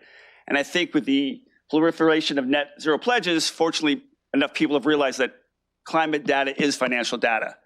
And so now there's a process of integrating data from one platform into another. And it's not just the data, it's the analytics behind it too. And so we need that to happen. We need that to happen faster. We're working with people to get that done. But again, a challenge that will take a bit of time to fix. Under the influence pillar, I think the challenge becomes, there's so many strategies out there. There's so many potential partners. There's so many companies to engage. Where do we allocate our resources?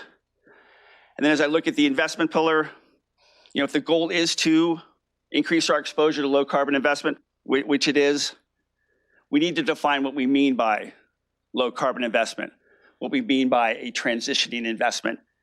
And we need to do it in a way that supports prudent investment decision making.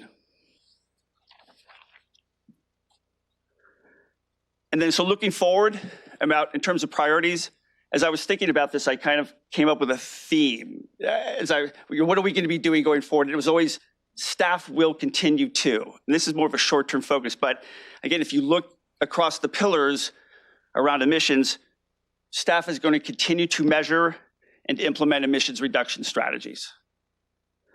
If you look at the influence pillar, we're going to continue to engage high emitters. We're going to continue to escalate engagement where appropriate. And we discussed this when we met with you in January of this year. The CIS stewardship update talked about some tactics that we use to escalate engagement. We'll certainly be using those with high emitters where appropriate. And then again, considering the influence pillar, we're going to continue to engage our managers, continue to evaluate the responses and refine those engagements. And then looking at the investment pillar, again, we're going to continue to grow our exposure in low carbon solutions. We're going to do that in line with investment committee directives. And I think you're going to hear a bit more about specific investments that we're making in the closed session a little bit later. So that's all of my prepared remarks. We're certainly prepared to take questions or hear your comments. Certainly, this is our opportunity to present to you. It'd be great to hear, how you think about the presentation and the information that you're getting. There's a different way that we can present it to you. Certainly be helpful. Kirsty and I are here to answer questions, but we have each unit represented in the audience if you have specific questions about what any particular unit is doing. Thank you. So I see that we have a couple of people in the queue. Sharon. Brian and Kirsty for the presentation. And I had a couple questions. One is, how are you seeing kind of some of the anti-ESG and sort of, departures from Climate Action 100 plus impacting, I guess, sort of the momentum, I guess, in this space and our ability to influence? So that's one, if you could talk a little bit about that. And then two, everywhere I go talking about sustainable investing, it's about data, because we want better disclosure. So even reading the report, it was very helpful to get a sense. It got me into your minds a bit as investment professionals, how you're thinking about it. I still wonder, where and how we find that reliable data. Are we counting on ISSB to do that? Or if you could just talk a little more about how and where we get better data, and then obviously how we can present that to stakeholders and the public in terms of, this gets kind of wonky pretty quickly. So how can we communicate back to our stakeholders, metrics that they can understand about how we're decarbonizing the portfolio? So those two. Happy to. I'll take the first question on. And I think it goes without saying that, we are pretty disappointed with the current politicization in this country around climate change and the anti-ESG movement. It's undoubtedly having a chilling effect on the public positions, and I stress public positions that many, several financial institutions are taking. And you alluded to, obviously, the departures from Climate Action 100+ of some of the largest asset managers. And we're very careful about this, we don't ever like to speak on behalf of others. We speak on behalf of CalSTRS and we stick to that. But in our discussions, we're not seeing a movement away from investors seeking to understand climate risk and manage climate-related risk. So there's two very different things going on here, I think.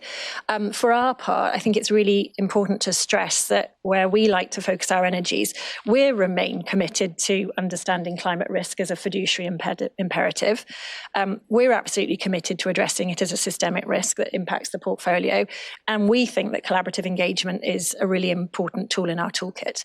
So I think that, again, I can't deny that there is a chilling effect in what's happening publicly, but behind the scenes in a lot of discussions that we have, this is still being seen very clearly as both physical risks of climate change and the transition risks of climate change.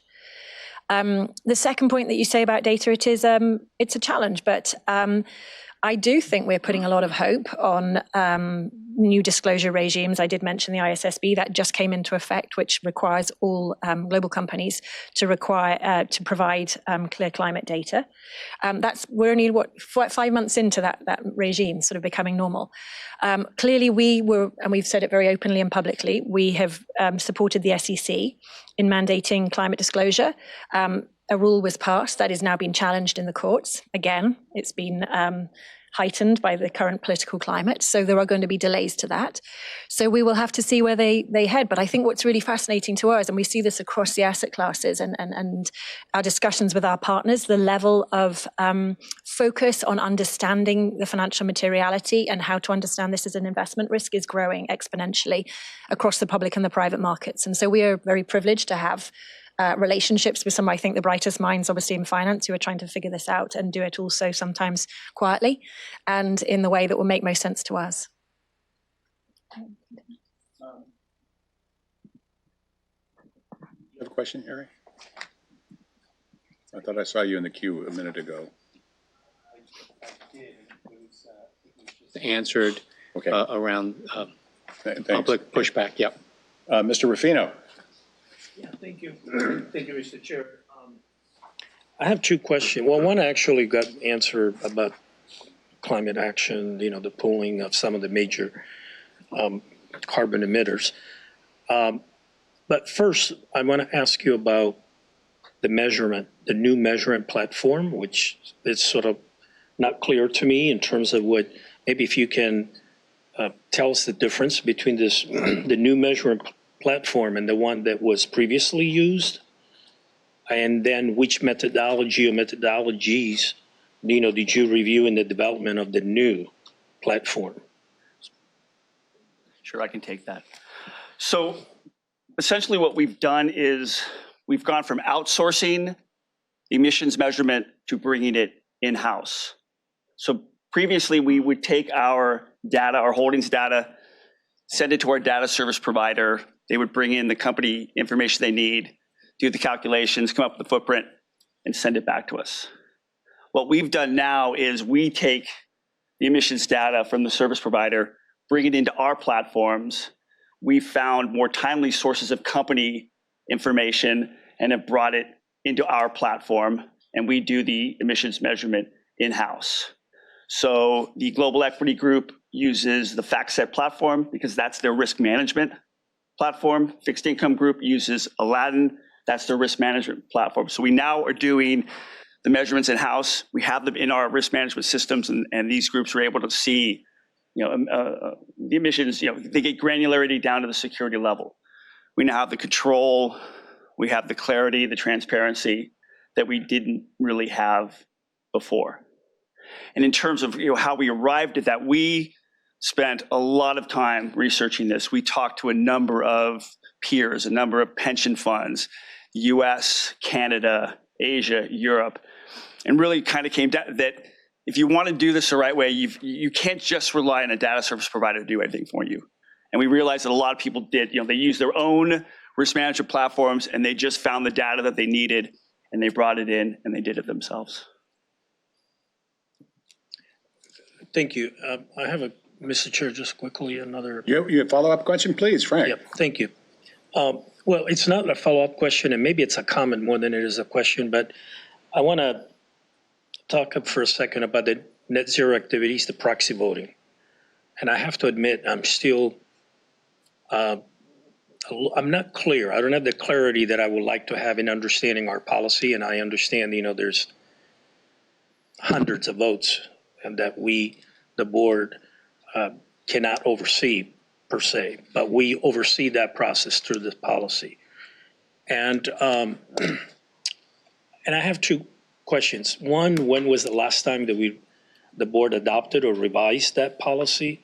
And secondly, and this is the comment, Mr. Chair, in the future, sometimes, maybe if we can have a refresher or an educational opportunity to talk about our policy and to see if it still makes sense for the board.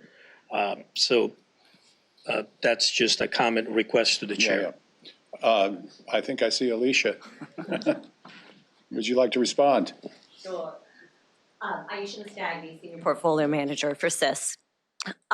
So the board actually approved a new corporate governance principles document in January. We did update several items within that document, and it really is the guiding document for how we apply all of our proxy votes and our engagement activities. In terms of our proxy voting for net zero, it's twofold. It's one, how do we hold the directors accountable? And we actually voted, I don't have the exact figure in front of me, but we voted against a large number, over 2,000 different companies for not disclosing this data that we need. And so we're holding those companies accountable because we need this minimum level of disclosure in order to meet our net zero pledge. And so we voted against directors there. And then the other piece of proxy voting is really around the shareholder proposals. And there is a lot of noise around the shareholder proposals. I think as Kirsty mentioned, even that process is being politicized. So there's there's anti-ESG shareholder proposals. There's oftentimes more than one proposal related to some net zero activities on a proposal. In that case for CalSTRS, we're clearly looking at each one of those proposals and trying to determine which one most aligns with our objectives. So sometimes there's some noise in the marketplace about, oh, well, CalSTRS didn't support this proposal. Well, no, because we carefully look at all of our proxy voting activity. We look at this with the same diligence and care as we do any investment, because we do think of them as plan assets. Did that answer your question, Frank? Yes. Okay. And I'm happy to give you more clarity. We can dive into more detail at another time. Thank you, Mr. Frank, Chair. I think that policy was adopted when you were, when somebody else was the designee. So we understand. Okay, Karen. Oh, thank you. Thank you, Mr. Chair. Thank you, Kirsty. There's a lot of stuff here and really, really interesting things. But what I focused on is where you talk about the net zero transition tracker. So, and I've read and heard about all these different things and how there's not a uniform way of doing that. So can you talk a little bit about that? So we've made this pledge, and we need to implement it sort of in the midst of managing a $300 billion portfolio. So we need to sort of recognize our fiduciary duty, 7% return, and also that we're not the only ones that are making this transition to net zero. It's a global transition. Governments, companies, and there's a lot going on. There's a lot of changes. countries are making commitments, companies are making commitments. You're seeing physical impacts from climate change. There's technology changes, policy change. How can we gather all this information and bring it together in sort of one place, one sort of tool that will help us when we have to make decisions around climate change and net zero? Sort of recognizing that we're moving towards net zero. We sort of say, what's the speed and direction? Are we moving really quickly towards a 1.5 or 2 degree world? Or are we not really? We're just kind of spinning our wheels and it's more sort of a 3 degree. So can we develop a tool that will allow us, as we need to make a decision? Well, we don't want to get too far ahead in terms of the pledge. We certainly don't want to be behind. And is there a tool that can help us gauge sort of where, again, speed and direction? This has turned out to be a bit more challenging than we thought. I think the way we've structured it, right, there are physical impacts that impact how net zero, progress is made. Technology can impact, policy can, so we've identified sort of but the data points within those themes, I think, is what have proven to be challenging. And depending on what you're invested in and where you're invested, the structure that you invest in, the metrics that you think are important to help you make that decision can differ. So what we found is, a lot of our colleagues are working on this, a lot of other pension funds, data service providers. So what we're thinking going forward is more, who can we partner with to help develop something like this? We realize it's just a resource intensive effort. Yeah, thanks, Brian. And I would just add to his comment that as we originally designed this tracker, it was to assess the risk that we had as well, because in many cases we're running ahead of the world in the markets. And so we've taken very much of a risk-based approach to decarbonization. You've seen that in the report in global equities and fixed income.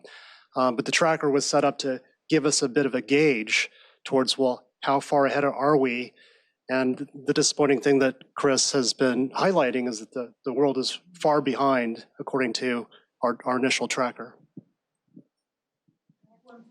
Actually, Ms. Hendricks, I realized we didn't quite answer the second part of your question, and it all ties together, actually. It's this sort of sense of, it's unfortunate, but it is going to be complex, and it's very hard to distill it into very simple terms, and also to communicate around the sort of the fact that there is not going to be a linear kind of decarbonization for us and for the world. It's going to be rocky and it's going to be bumpy, and how we position ourselves, we have to be very adaptive, and we have to be kind of constantly, trying to, adapt as the world moves forward. And so it's imperfect, but it's improving every day. So the outcome is going to be worth the work that's going to go into it, because we know a little bit more information will help us. We're seeing, again, our partners, as I alluded to it in my other comments as well, there are many people working on these issues now. And so when you think about the people that we get information from, the partners that we invest with, they are also grappling with this issue, and they are providing us more and clear information on how they think the pace of change is happening. The challenge that we have is a highly diversified and a significant plan is, how do you then tie that all together into one number or to one area? At the moment, we've taken much more of an approach that is asset class by asset class, and trying to adapt to it in each asset class, and that's working really, really well. But what becomes hard is when you aggregate it up to, well, what's CalSTRS doing overall, and how is the world trying to transition as well? That's the challenge. Thank you. Harry, did you have a question? I did, Bill. Thanks, Mr. Chairman. The right question is, how, from your perspective, how are the traditional energy companies that we think of, the big energy companies in the world, how are they thinking about their own business models on a forward-looking basis, like for the next 100 years? Yeah, I mean, that's a great question, obviously. And I would say it's not, it's the energy, oil and gas companies, but it's also the utilities. It's also the other highest emitters that we've identified in our portfolio. They're all facing a transformation of business, or a requirement for technology to help them decarbonize. So it's very hard to answer for the sector as a whole because each company is very unique, but there are different roles that they are taking to kind of like how they diversify their assets, how they invest in carbon capture and storage. That obviously is a huge area, how they invest in other technologies as well. So we try and take it, we have a focus and a person on our team who's dedicated to spending his time understanding how each energy company is working on this. So happy, we report quite a lot of that in our value of engagements. You'll see the case-by-case discussions that we're having with a number of these companies. And yeah, very much case by case. What's the demand for energy look like globally in the next 5, 10, 20 years? Because this is all great. Yeah. But I also think global demand and behaviors have to change. Absolutely. And we touched on that. I think Chris mentioned it in his comments. We're not just seeing a demand for energy at a steady state anymore. We're seeing a demand which is being absolutely accelerated by AI and other technologies. So we're having many discussions right now, and it's both from an investment side and also how do we influence companies. The surge in energy demand that we're going to see from the hyperscalers is going to blow everything out of the water in terms of how we're going to require that demand to be met in a renewable way. And so I think some of the most interesting investment opportunities are actually going to be how do we enable a new grid that will allow the growth of the renewables that we need to allow that demand to be met. So I'm sorry I'm not giving you a comprehensive answer, but it's something that is extremely pertinent right now because the demand is as much the issue, in fact, the bigger issue than it is the production. If I might? Please. Yeah, thanks, Bill. Kirsty, this is one of those Gordian knot problems. I mean, this is so complex because we have the industrialized world, and then we have the emerging industrialized world that for political stability need to build their economies, and they need energy to do that. So in what respect are we addressing, not we as CalSTRS, but maybe as CalSTRS, but what is the marketplace doing to address those kinds of issues? I would say not enough right now, because I think everybody realizes that the challenge is going to be how do we finance the transition in the emerging world, because that's where the challenge of climate change is going to be won or lost. You'll know even from a CalSTRS perspective, our exposure to the emerging markets is fairly modest as overall part of our allocation. The market is starting, there's been a discussion for so many years around the role of what's called blended finance, which is where, development finance institutions who have a different mandate to us will step in to provide sort of first loss security for some transactions.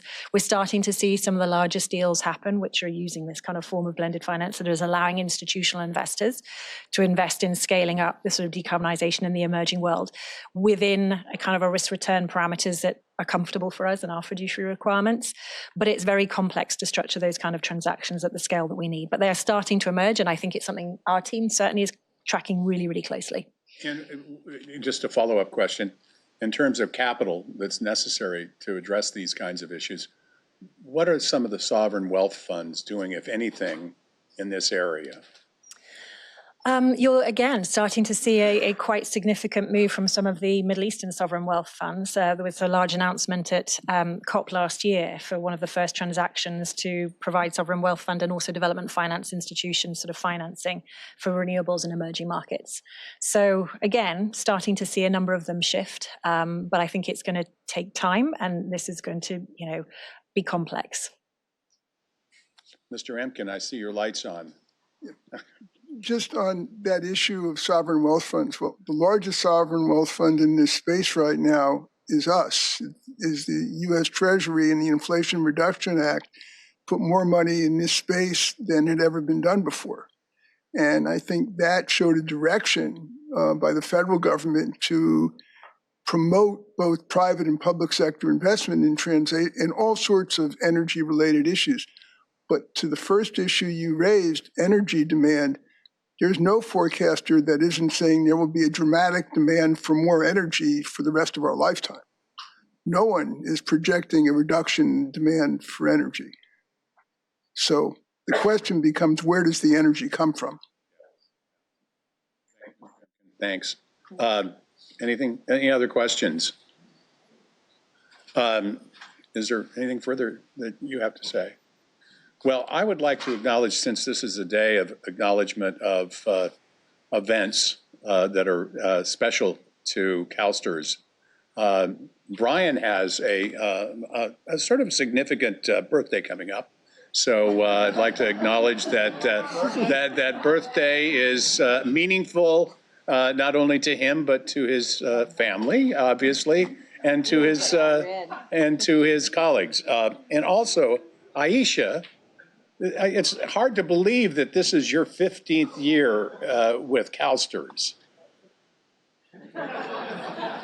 Please stand up and acknowledge the fact that you've been here for 15 years. But Chris has set a bigger bullseye. So anyway, thank you for your service, both of you. It's appreciated. And the SIS team and how the SIS team works throughout the entire portfolio. We appreciate all of that. Thank you. All right, our next item is item number 8, which is Diversity and Management of Investments, DIMI, and its work plan.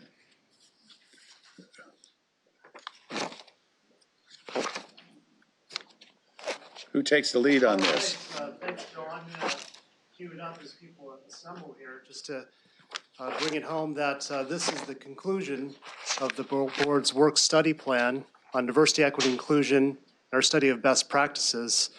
So June, Shafat, and Lachey have a number of long-term goals that we've thought deeply about, because as we've assessed the best practices of these top organizations, what's going to make the biggest impact here at CalSTRS. This is a starting point for us. What we're going to do is we're going to really work with staff to fill in these goals with a lot of action plans and details. We plan on coming back every year for the next at least 3 years to be reporting back to the board. You'll see it probably first in our July business plans, as that's one of the areas that we comment on is a section on diversity, equity, inclusion. So with that, I'm handing it over to June, Shafat, and Lachey. Thank you, Scott. I'm June Kim, your Director of Global Equity. I'm back for this item in the capacity as Chair of the Investments Diversity Steering Committee, and I'm joined here by... Hello, Lachey Badalina, CalSTRS Investments Diversity Officer. Good afternoon, Shafat Hassan, Head of Investment Performance and Compliance.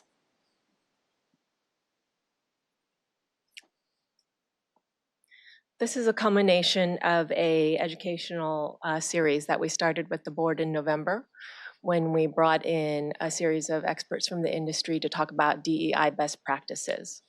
That was followed by a panel of our investment manager partners in January, where we had a great discussion with the board about how these managers incorporate DEI into their business practices. And so today, we're coming back with 3 strategic goals, which we'll go into in the coming slides. This is an information item, but we are seeking feedback from the investment committee and ultimately your support around these goals. They are left purposely at a higher broad level. What we do after the discussion today is to go back and work with the different asset classes, because there are differences in how we would implement them. And so just to note that at the onset. We're listing here 4 targets around the diversity in management of investments, DIMI, D-I-M-I, which we'll refer to it. And these goals that we're going to talk about, they're complementary to what we've been working towards. And the other thing that I'll note is that the goals will work in collaboration with enterprise. They are aligned with the CalSTRS enterprise initiatives. And so where it makes sense, we'll be working with CalSTRS HR, et cetera. I'm going to hand it over to Lachey to talk about the first 2 strategic goals. Thank you. So as June mentioned, these strategic goals that we're going to present to you reflect the best practices we learned from the educational sessions, which in sum reflects data collection, engagement, monitoring, and reporting. So starting with strategic goal A, addresses our overall DIMI strategy, where we seek to enhance data collection and measurement to further improve our strategy development and decision-making. And we plan to do this through technology solution. Data is not only a tool for greater understanding, but is also a tool for introducing strategic opportunities and accountability. The desired outcome of this particular goal is to be better efficient in regards to reconciling the data that we have collected, but also identifying opportunities and measurable goals over time. As such, the staff will then be better prepared and have a better understanding of our long-term behavioral organizational shifts, not only within the investment branch, but also with our managers and the partners on a global scale. The second strategic goal is in regards to Pillar 1, our internal staff. Research has showed that increased diversity on a team provides better decision-making results. Diversity, as June mentioned, supports CalSTRS' mission to secure the financial future and sustain the trust of California's educators. The outcome of this particular goal is to allow staff the ability to forecast and understand the path of organizational changes. This would include our growth of opportunities when it comes to succession planning at every level, within the branch as well. I will now pass it over to Shafat to discuss the remaining strategies. Thank you. All right, thank you, Lachey. So goal C, it's about enhancing our due diligence process. And this goal is really based on the premise that diverse teams have a competitive edge, as Lachey mentioned. We believe that diverse teams make better decisions, they consider differences in thoughts, and look at various perspectives when they're making decisions. So we take that belief and we extend that over to our potential managers and the people we do businesses with. So how are we going to accomplish this? There's 3 things that we have considered. We're going to enhance our initial due diligence process by expanding on our DEI assessment in that due diligence process. We will look at creating an engagement framework that will create a path for a 2-way dialogue where we can each learn from each other. And then we will also leverage our DEI manager survey to create some baseline metrics. So all of these goals that you've seen today really help us move towards our broader portfolio objectives that we have set for ourselves. So with that, where are we today? And that brings us to next steps. As you heard June mention, we are really here today seeking your feedback and input on the goals. We will then go back, organize a task force, dedicate resources, and identify a set of actions.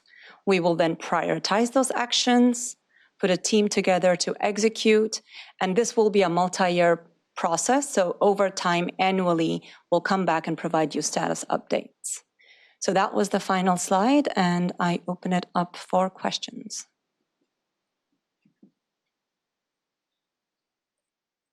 Sharon, are you, maybe they hadn't cleared. Okay. Mr. Gunning. Thank you, Mr. Chair. I'm not sure if this question is appropriate, but AI, is there a role for AI in this process, or is that, I don't know, it feels like it was a note I took, just looking at the goals. Or the use of, or how to track? I think that for the data collection part, yes, definitely. And that's where we would probably lean on enterprise as we develop and roll out tools throughout CalSTRS. Data collection. Yes, and so when we have the data, that's what AI will synthesize for us in ways that we can find useful. And so I think it's kind of 2 tracks. We're going to advance what we're trying to do here, but as we evolve and move with our tools, we'll definitely utilize it where it makes sense to enhance the process. Deborah. Thank you. So some of the information that was in the board package was referencing Catalyst, the event that you had, it was last year. maybe 2 years ago now. And then on the way in, there were some of the results of the Beyond Talk event that we had recently, which were 2 great events. I was able to attend both of them. Can you tell us about some concrete deliverables that came out of those events? And are we going to repeat them in the future?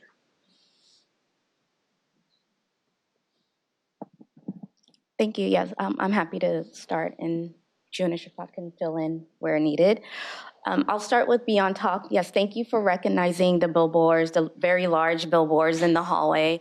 We recently, that is a result of our most recent Beyond Talk that focused on inclusion, and the artwork that you displayed are actually artistic notes from those particular panels throughout the whole day, which includes, as the theme is inclusion, meaning be, I guess, intentional when it comes to asking questions of your particular staff, ensure that they have a psychological safety space to actually speak up and speak at the table. I know sometimes it could be intimidating when you're in a room full of individuals with ideas.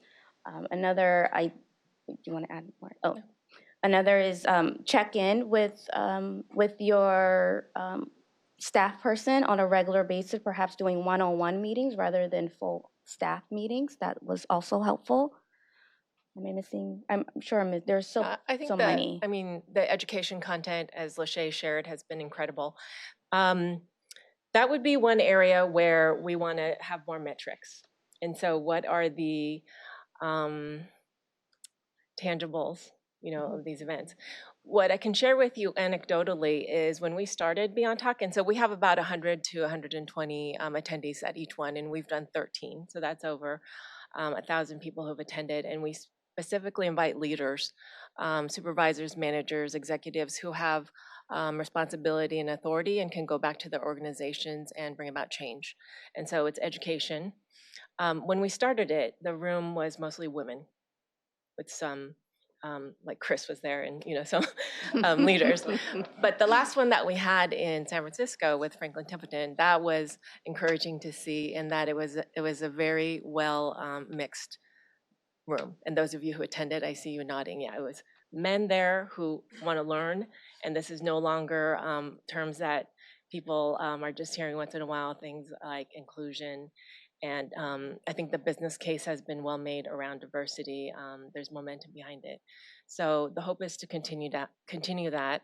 And then to speak to Catalyst, that speaks to our investment portfolio, where that opened up the opportunity for diverse managers and small managers to come and meet with us and with CalPERS. We partnered with CalPERS on that.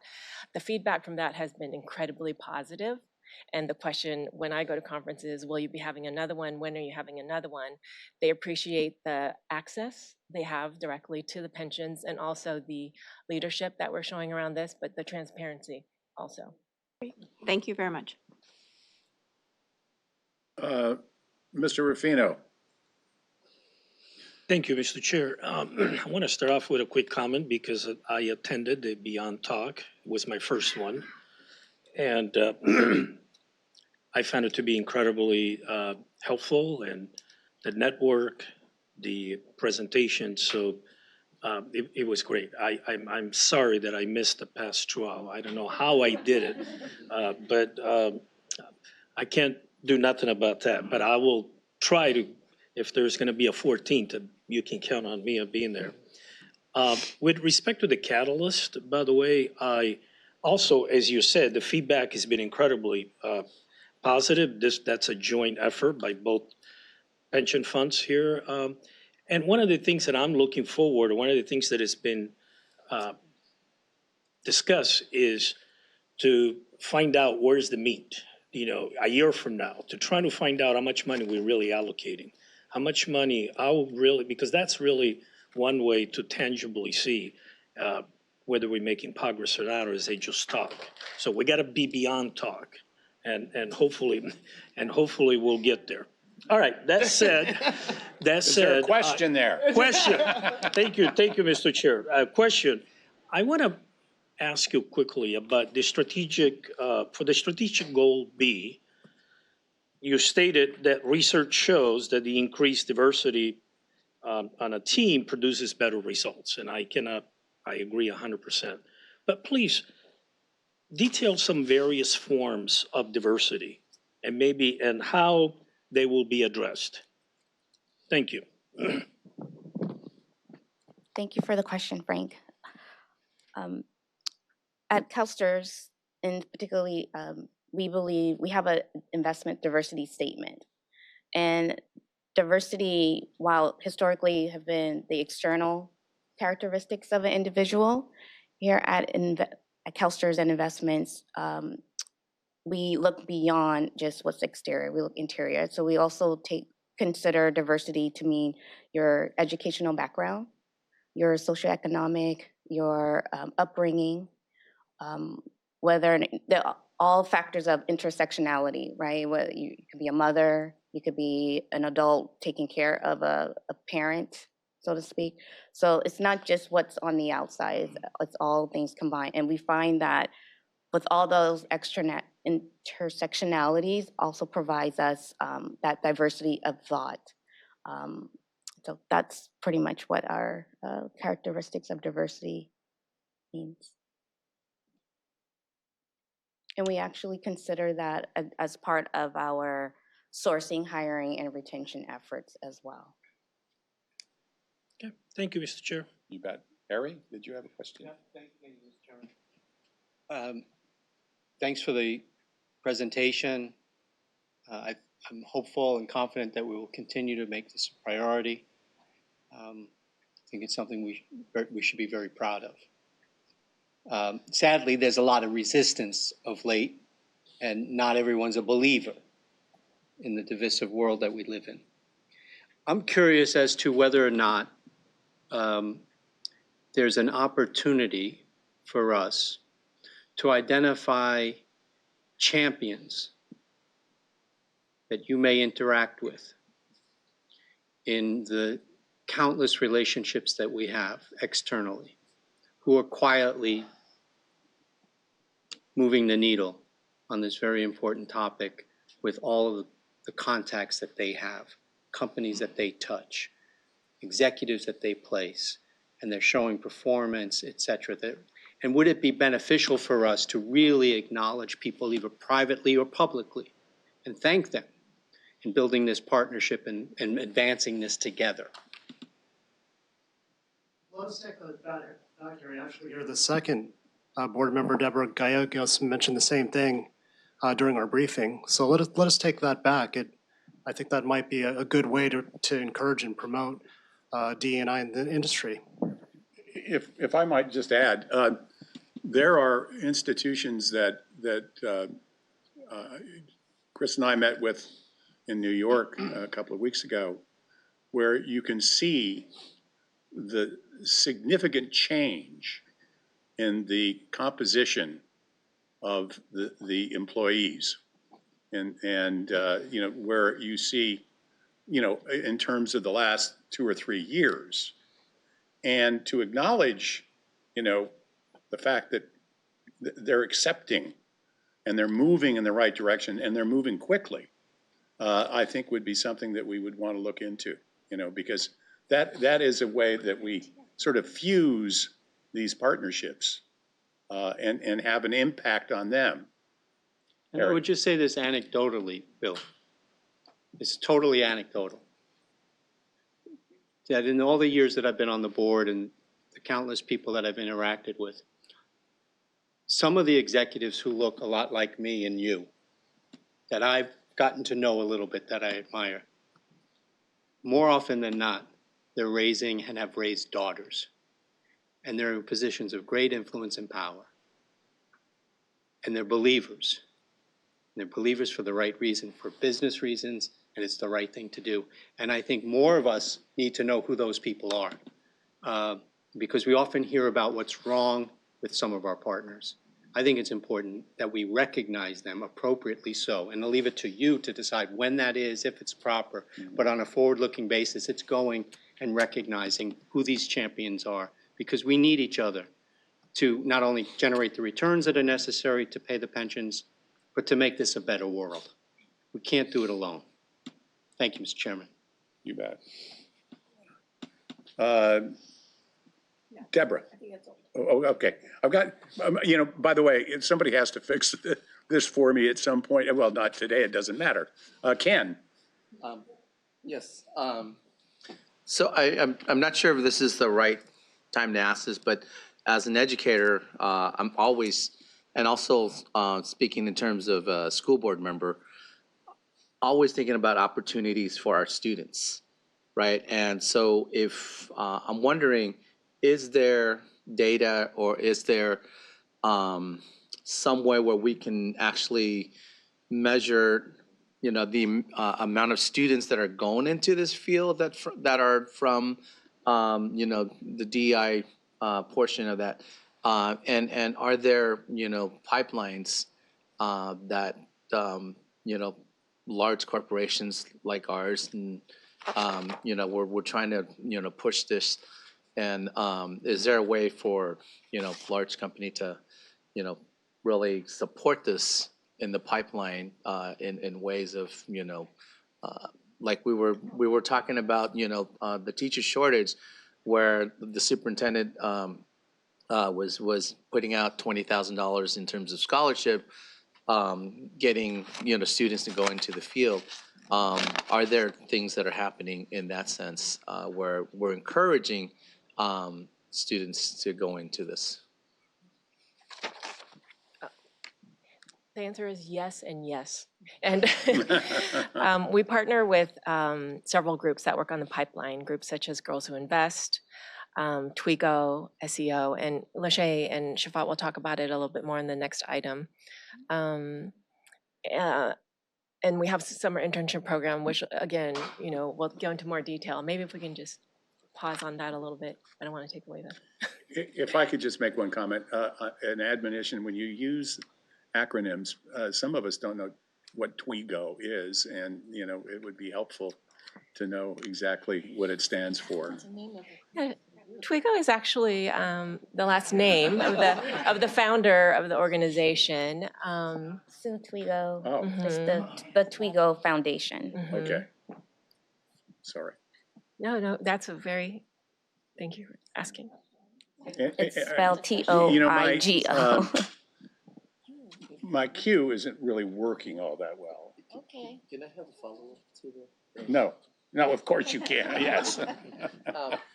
I also I'm curious to know, is there a breakdown in terms of the desegregation of the different minority groups that are part of that number? Because I'm very curious to know those numbers, especially in the areas of like Hispanic and Native American. Of the groups that we work with. Yes. We'll follow up with some additional info for you around that. Would that be like a board request? We'll make that a board request. Karen, you're on this. You're all over it. Way to go.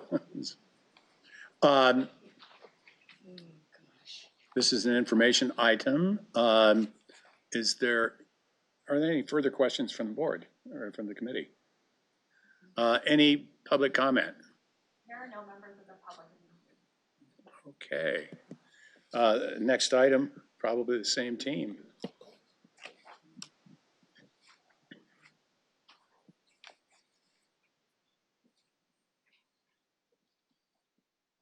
Go ahead. Thanks, Shafat.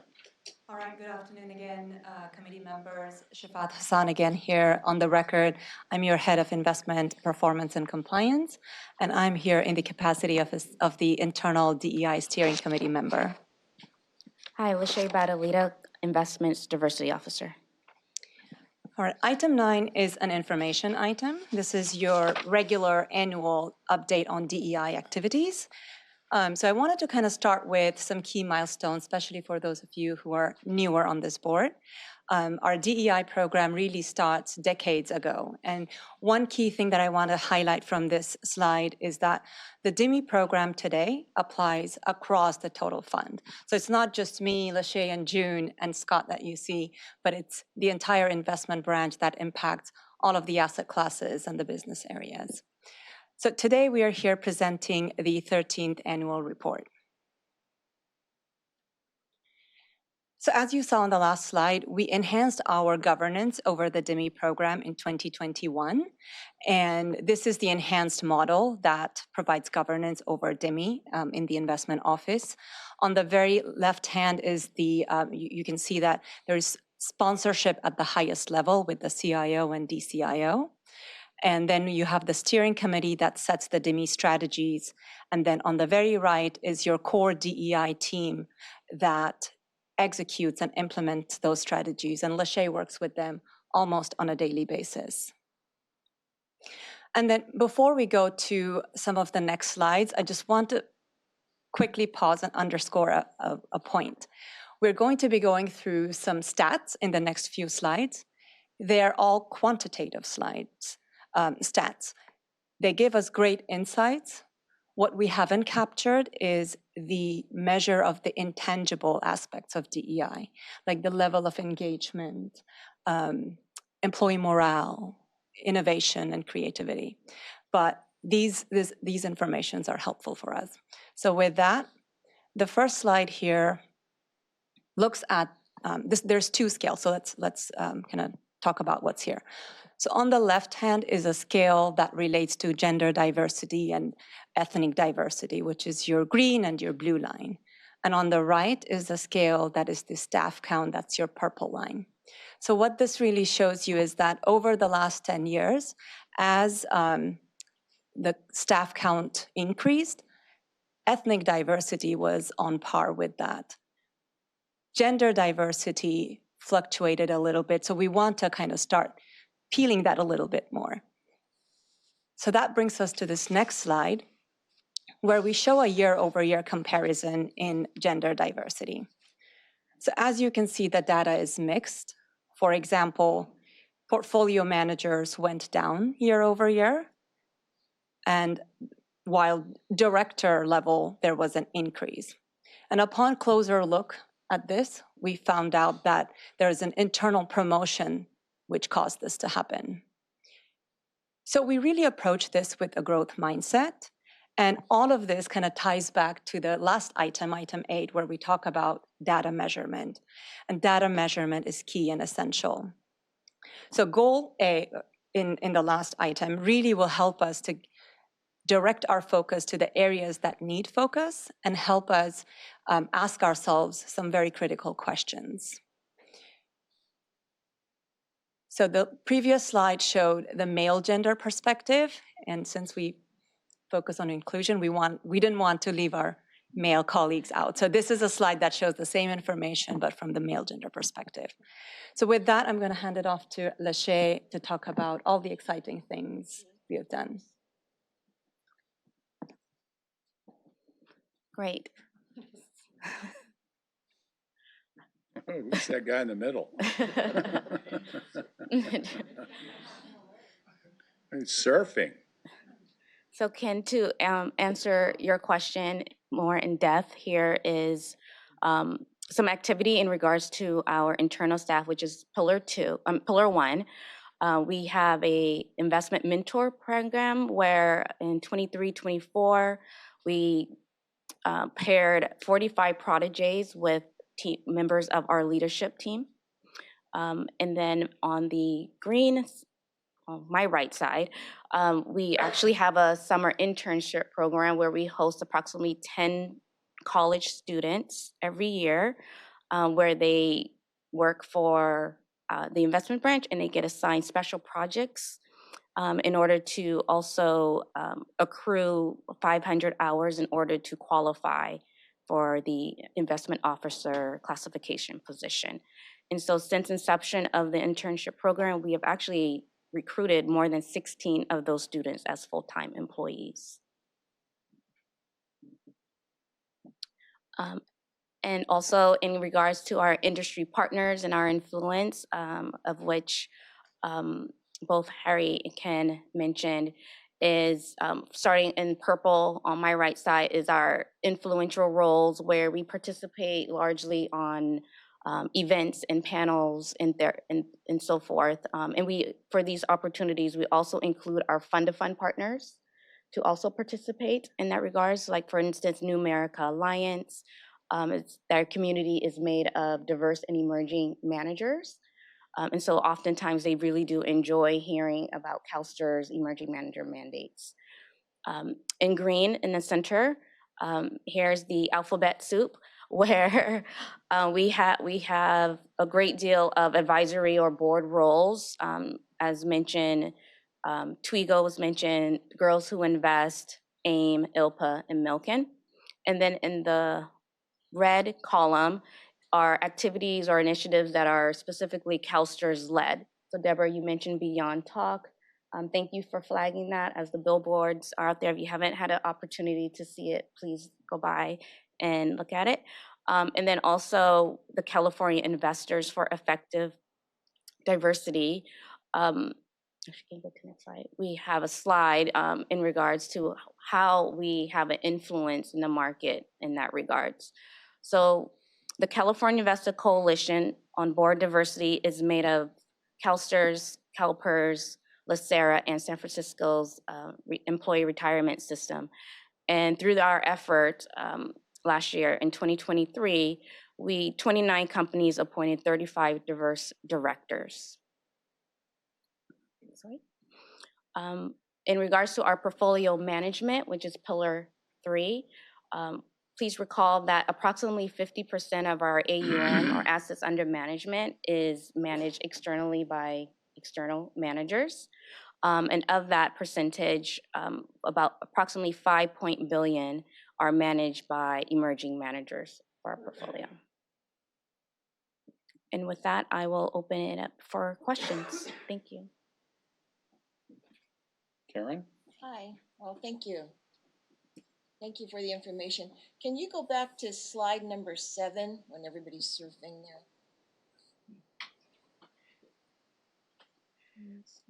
I was just wondering that since the left side, talking about the mentor program and about how important that is for like the one-to-one contact and just being together and being able to collaborate and have innovative ideas and things like that. How does the schedule, the hybrid work schedule, work in that program? Sure, I can jump in and answer. Okay. We run it during the school year, so September to May, and basically they commit to 1 hour a month, and generally people find it's better to meet in person, so they find a common day they both can be in the office and sync that up for the month. Sometimes we do it by Zoom, but it's just not as good as a bond.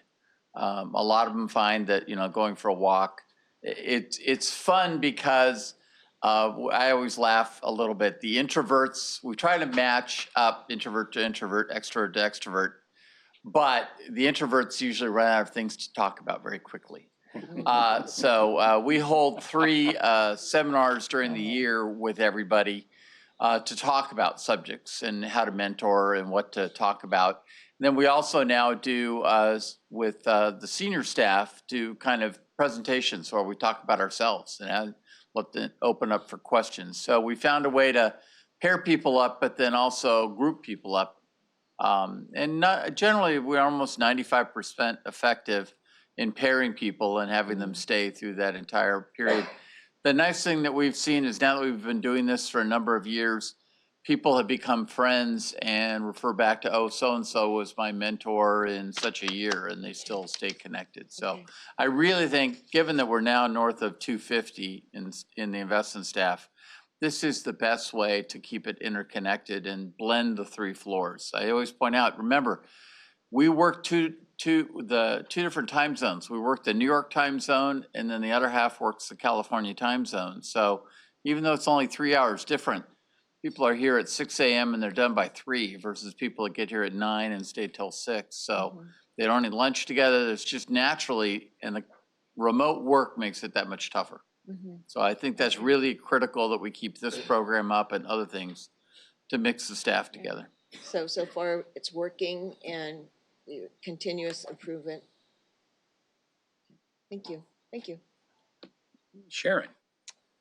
Thanks, Mr. Chair. One of the things I'm always thinking about is, in some ways, people come to, I know this is connected to the last presentation too, but people coming to Beyond Talk or Catalyst or who care about DEI, you know, they're sort of the low-hanging fruit. They're the ones who are going to come to our events and in general. I mean, I'm sure there's some folks in the middle. And I just wonder, when we think about like the slide talking about industry partners and our influence, I'm guessing staff has talked about this, but like, are there ways we can, because I still attend a lot of conferences, you know, where the C-suite is not, you know, is not diverse. And I just wonder what it looks like for us to be able to, instead of people coming to us at a conference, even though I think that's great. So to do that and to partner with being able to be strategic about going to places or organizations or events where it might not be as receptive to this conversation and be influential there. So I wonder if you guys have talked about that and what that might look like. Does that make sense? You know, kind of not necessarily hostile environment necessarily, but more making the business case of like, oh, this is just good business to have a diverse, you know, investment staff team. And I'm shocked in 2024, but people, you know, there's a lot of leaders that either don't believe that or just don't take it seriously, and wonder if we could have influence there. Thanks, Sharon.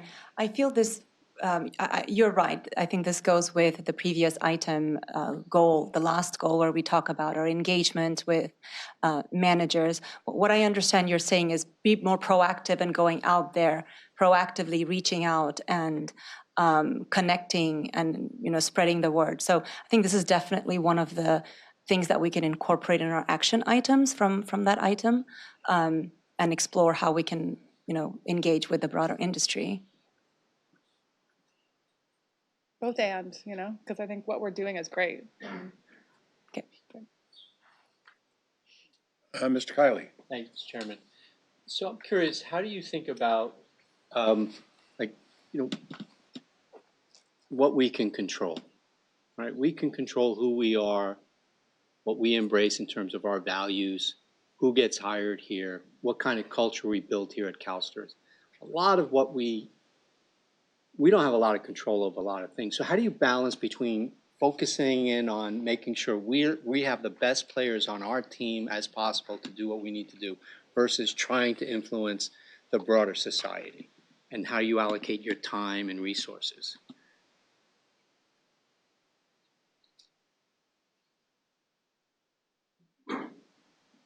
Well, let me jump in here, Harry. I think that that is a dilemma, and that's why we've formulated the DIMI strategy into these 3 pillars, right? Because we're bringing more of our assets internal and in-house, focusing on the internal staff, and really maximizing the ideas, the innovation, and the better performance that comes from that. Secondly, obviously, the hiring we do of managers is a very powerful statement, right? So what we're looking for in a manager sends a signal to the whole industry. By the way, it's a tough capital raising environment that we have today.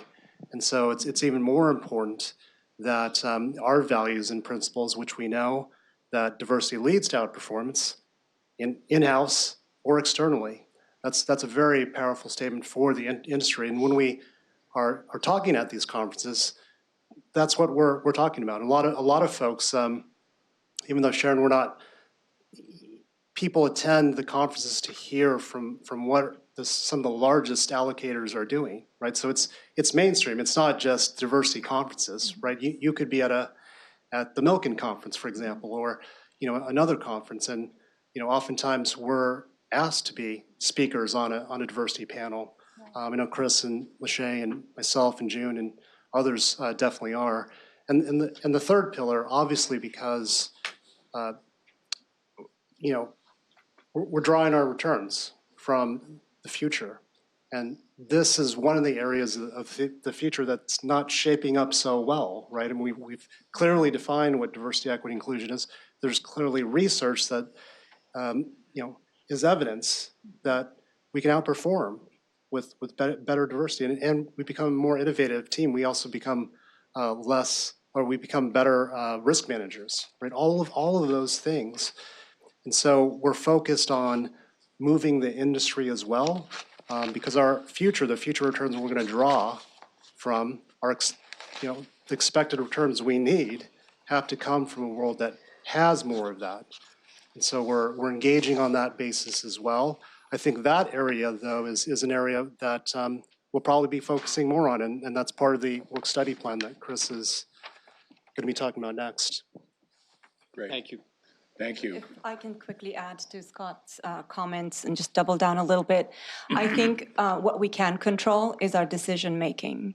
And just to kind of reiterate what Scott mentioned, the decisions we make multiply, and when they're successful decisions, and they are kind of exemplified in the industry. So we start small, and then it grows as we measure and talk about our success. That's terrific. And someone who's been on the board a long time, I'm proud of what we've done to date.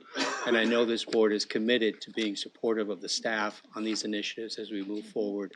So you can count on us to be supportive of you, and look forward to continued updates and asks from us what we can do to make sure that we're continuing to advance these very important issues to all of us.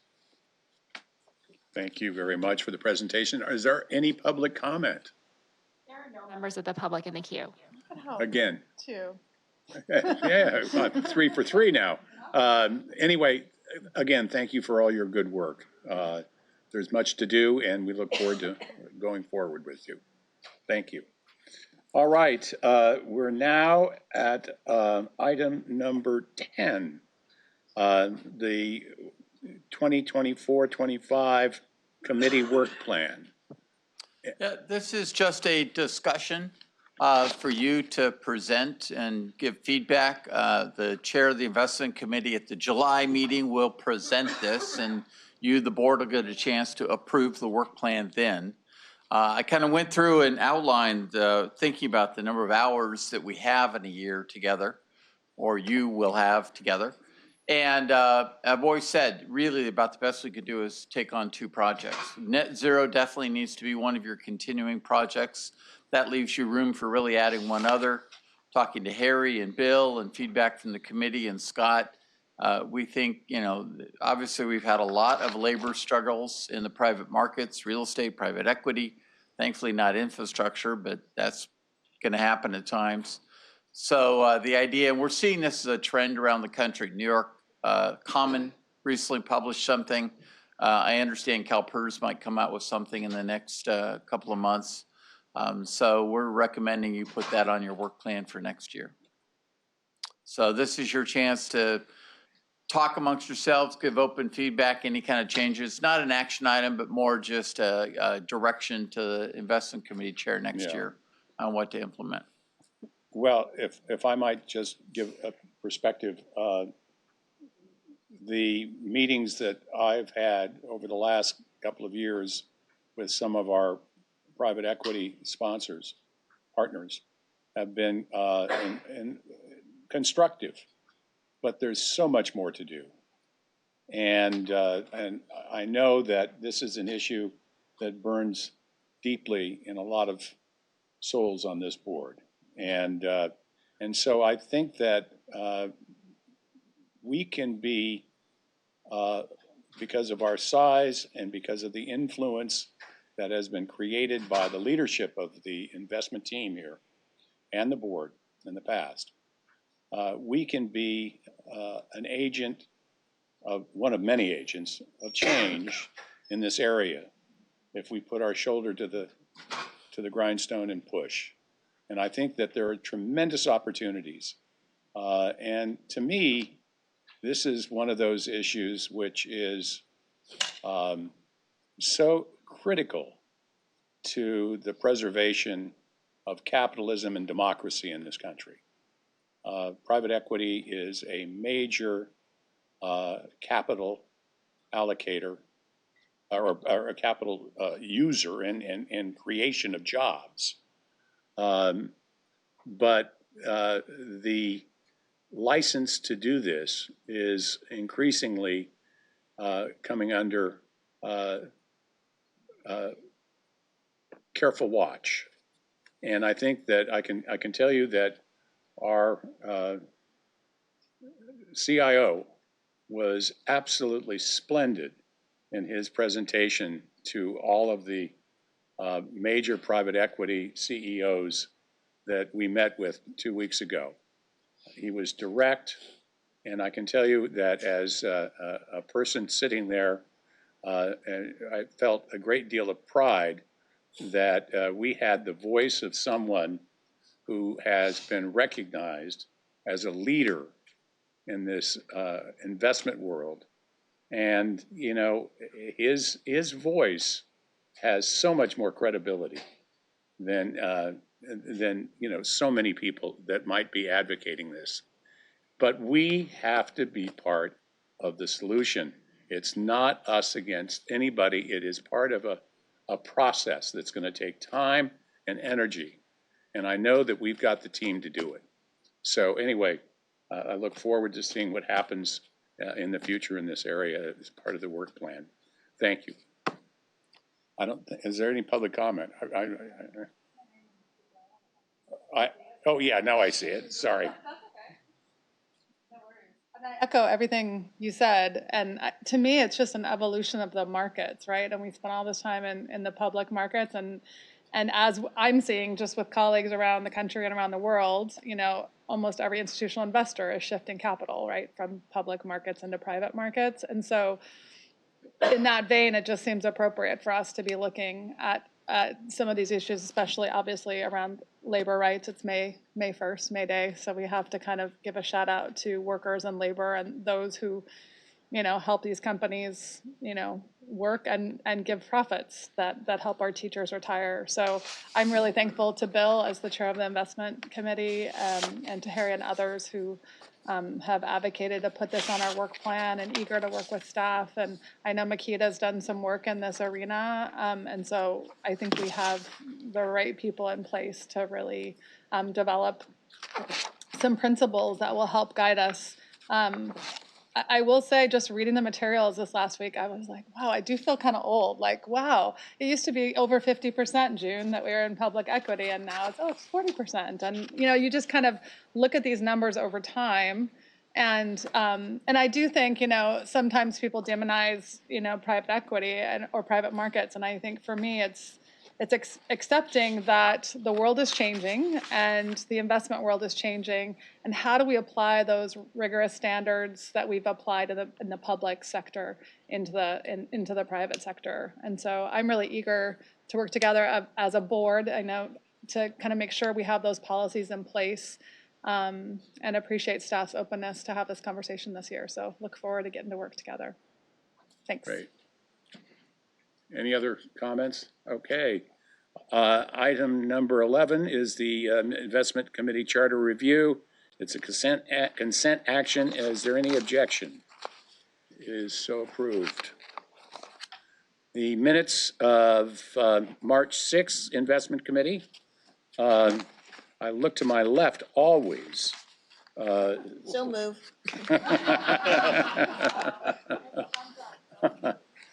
And I know there's been a second.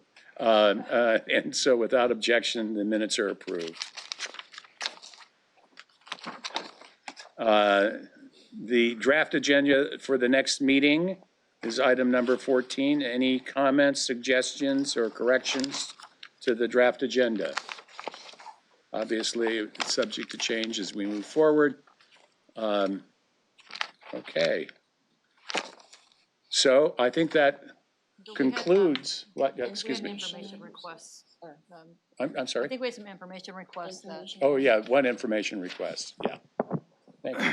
So, Mr. Chair, I actually picked up potentially two, so I would love the board's input if that's not the case. But on item 7, Mr. Ruffino requested a further education session with respect to proxy voting and practice. I don't know if that was for the whole committee or if just that would be something offline. If I might, Frank, in light of the fact that we adopted that policy when you weren't here, we snuck it by you, by the way. Anyway, no. Do you think it's necessary? No, okay. Thanks. Okay, fair enough. And then Mr. Tang on my item 8 requested some detailed demographic information with respect to, and I want to get this right, so please correct me, but sort of the demographic breakdown with respect to the pipeline organizations that CalSTRS is working with and sort of the targets.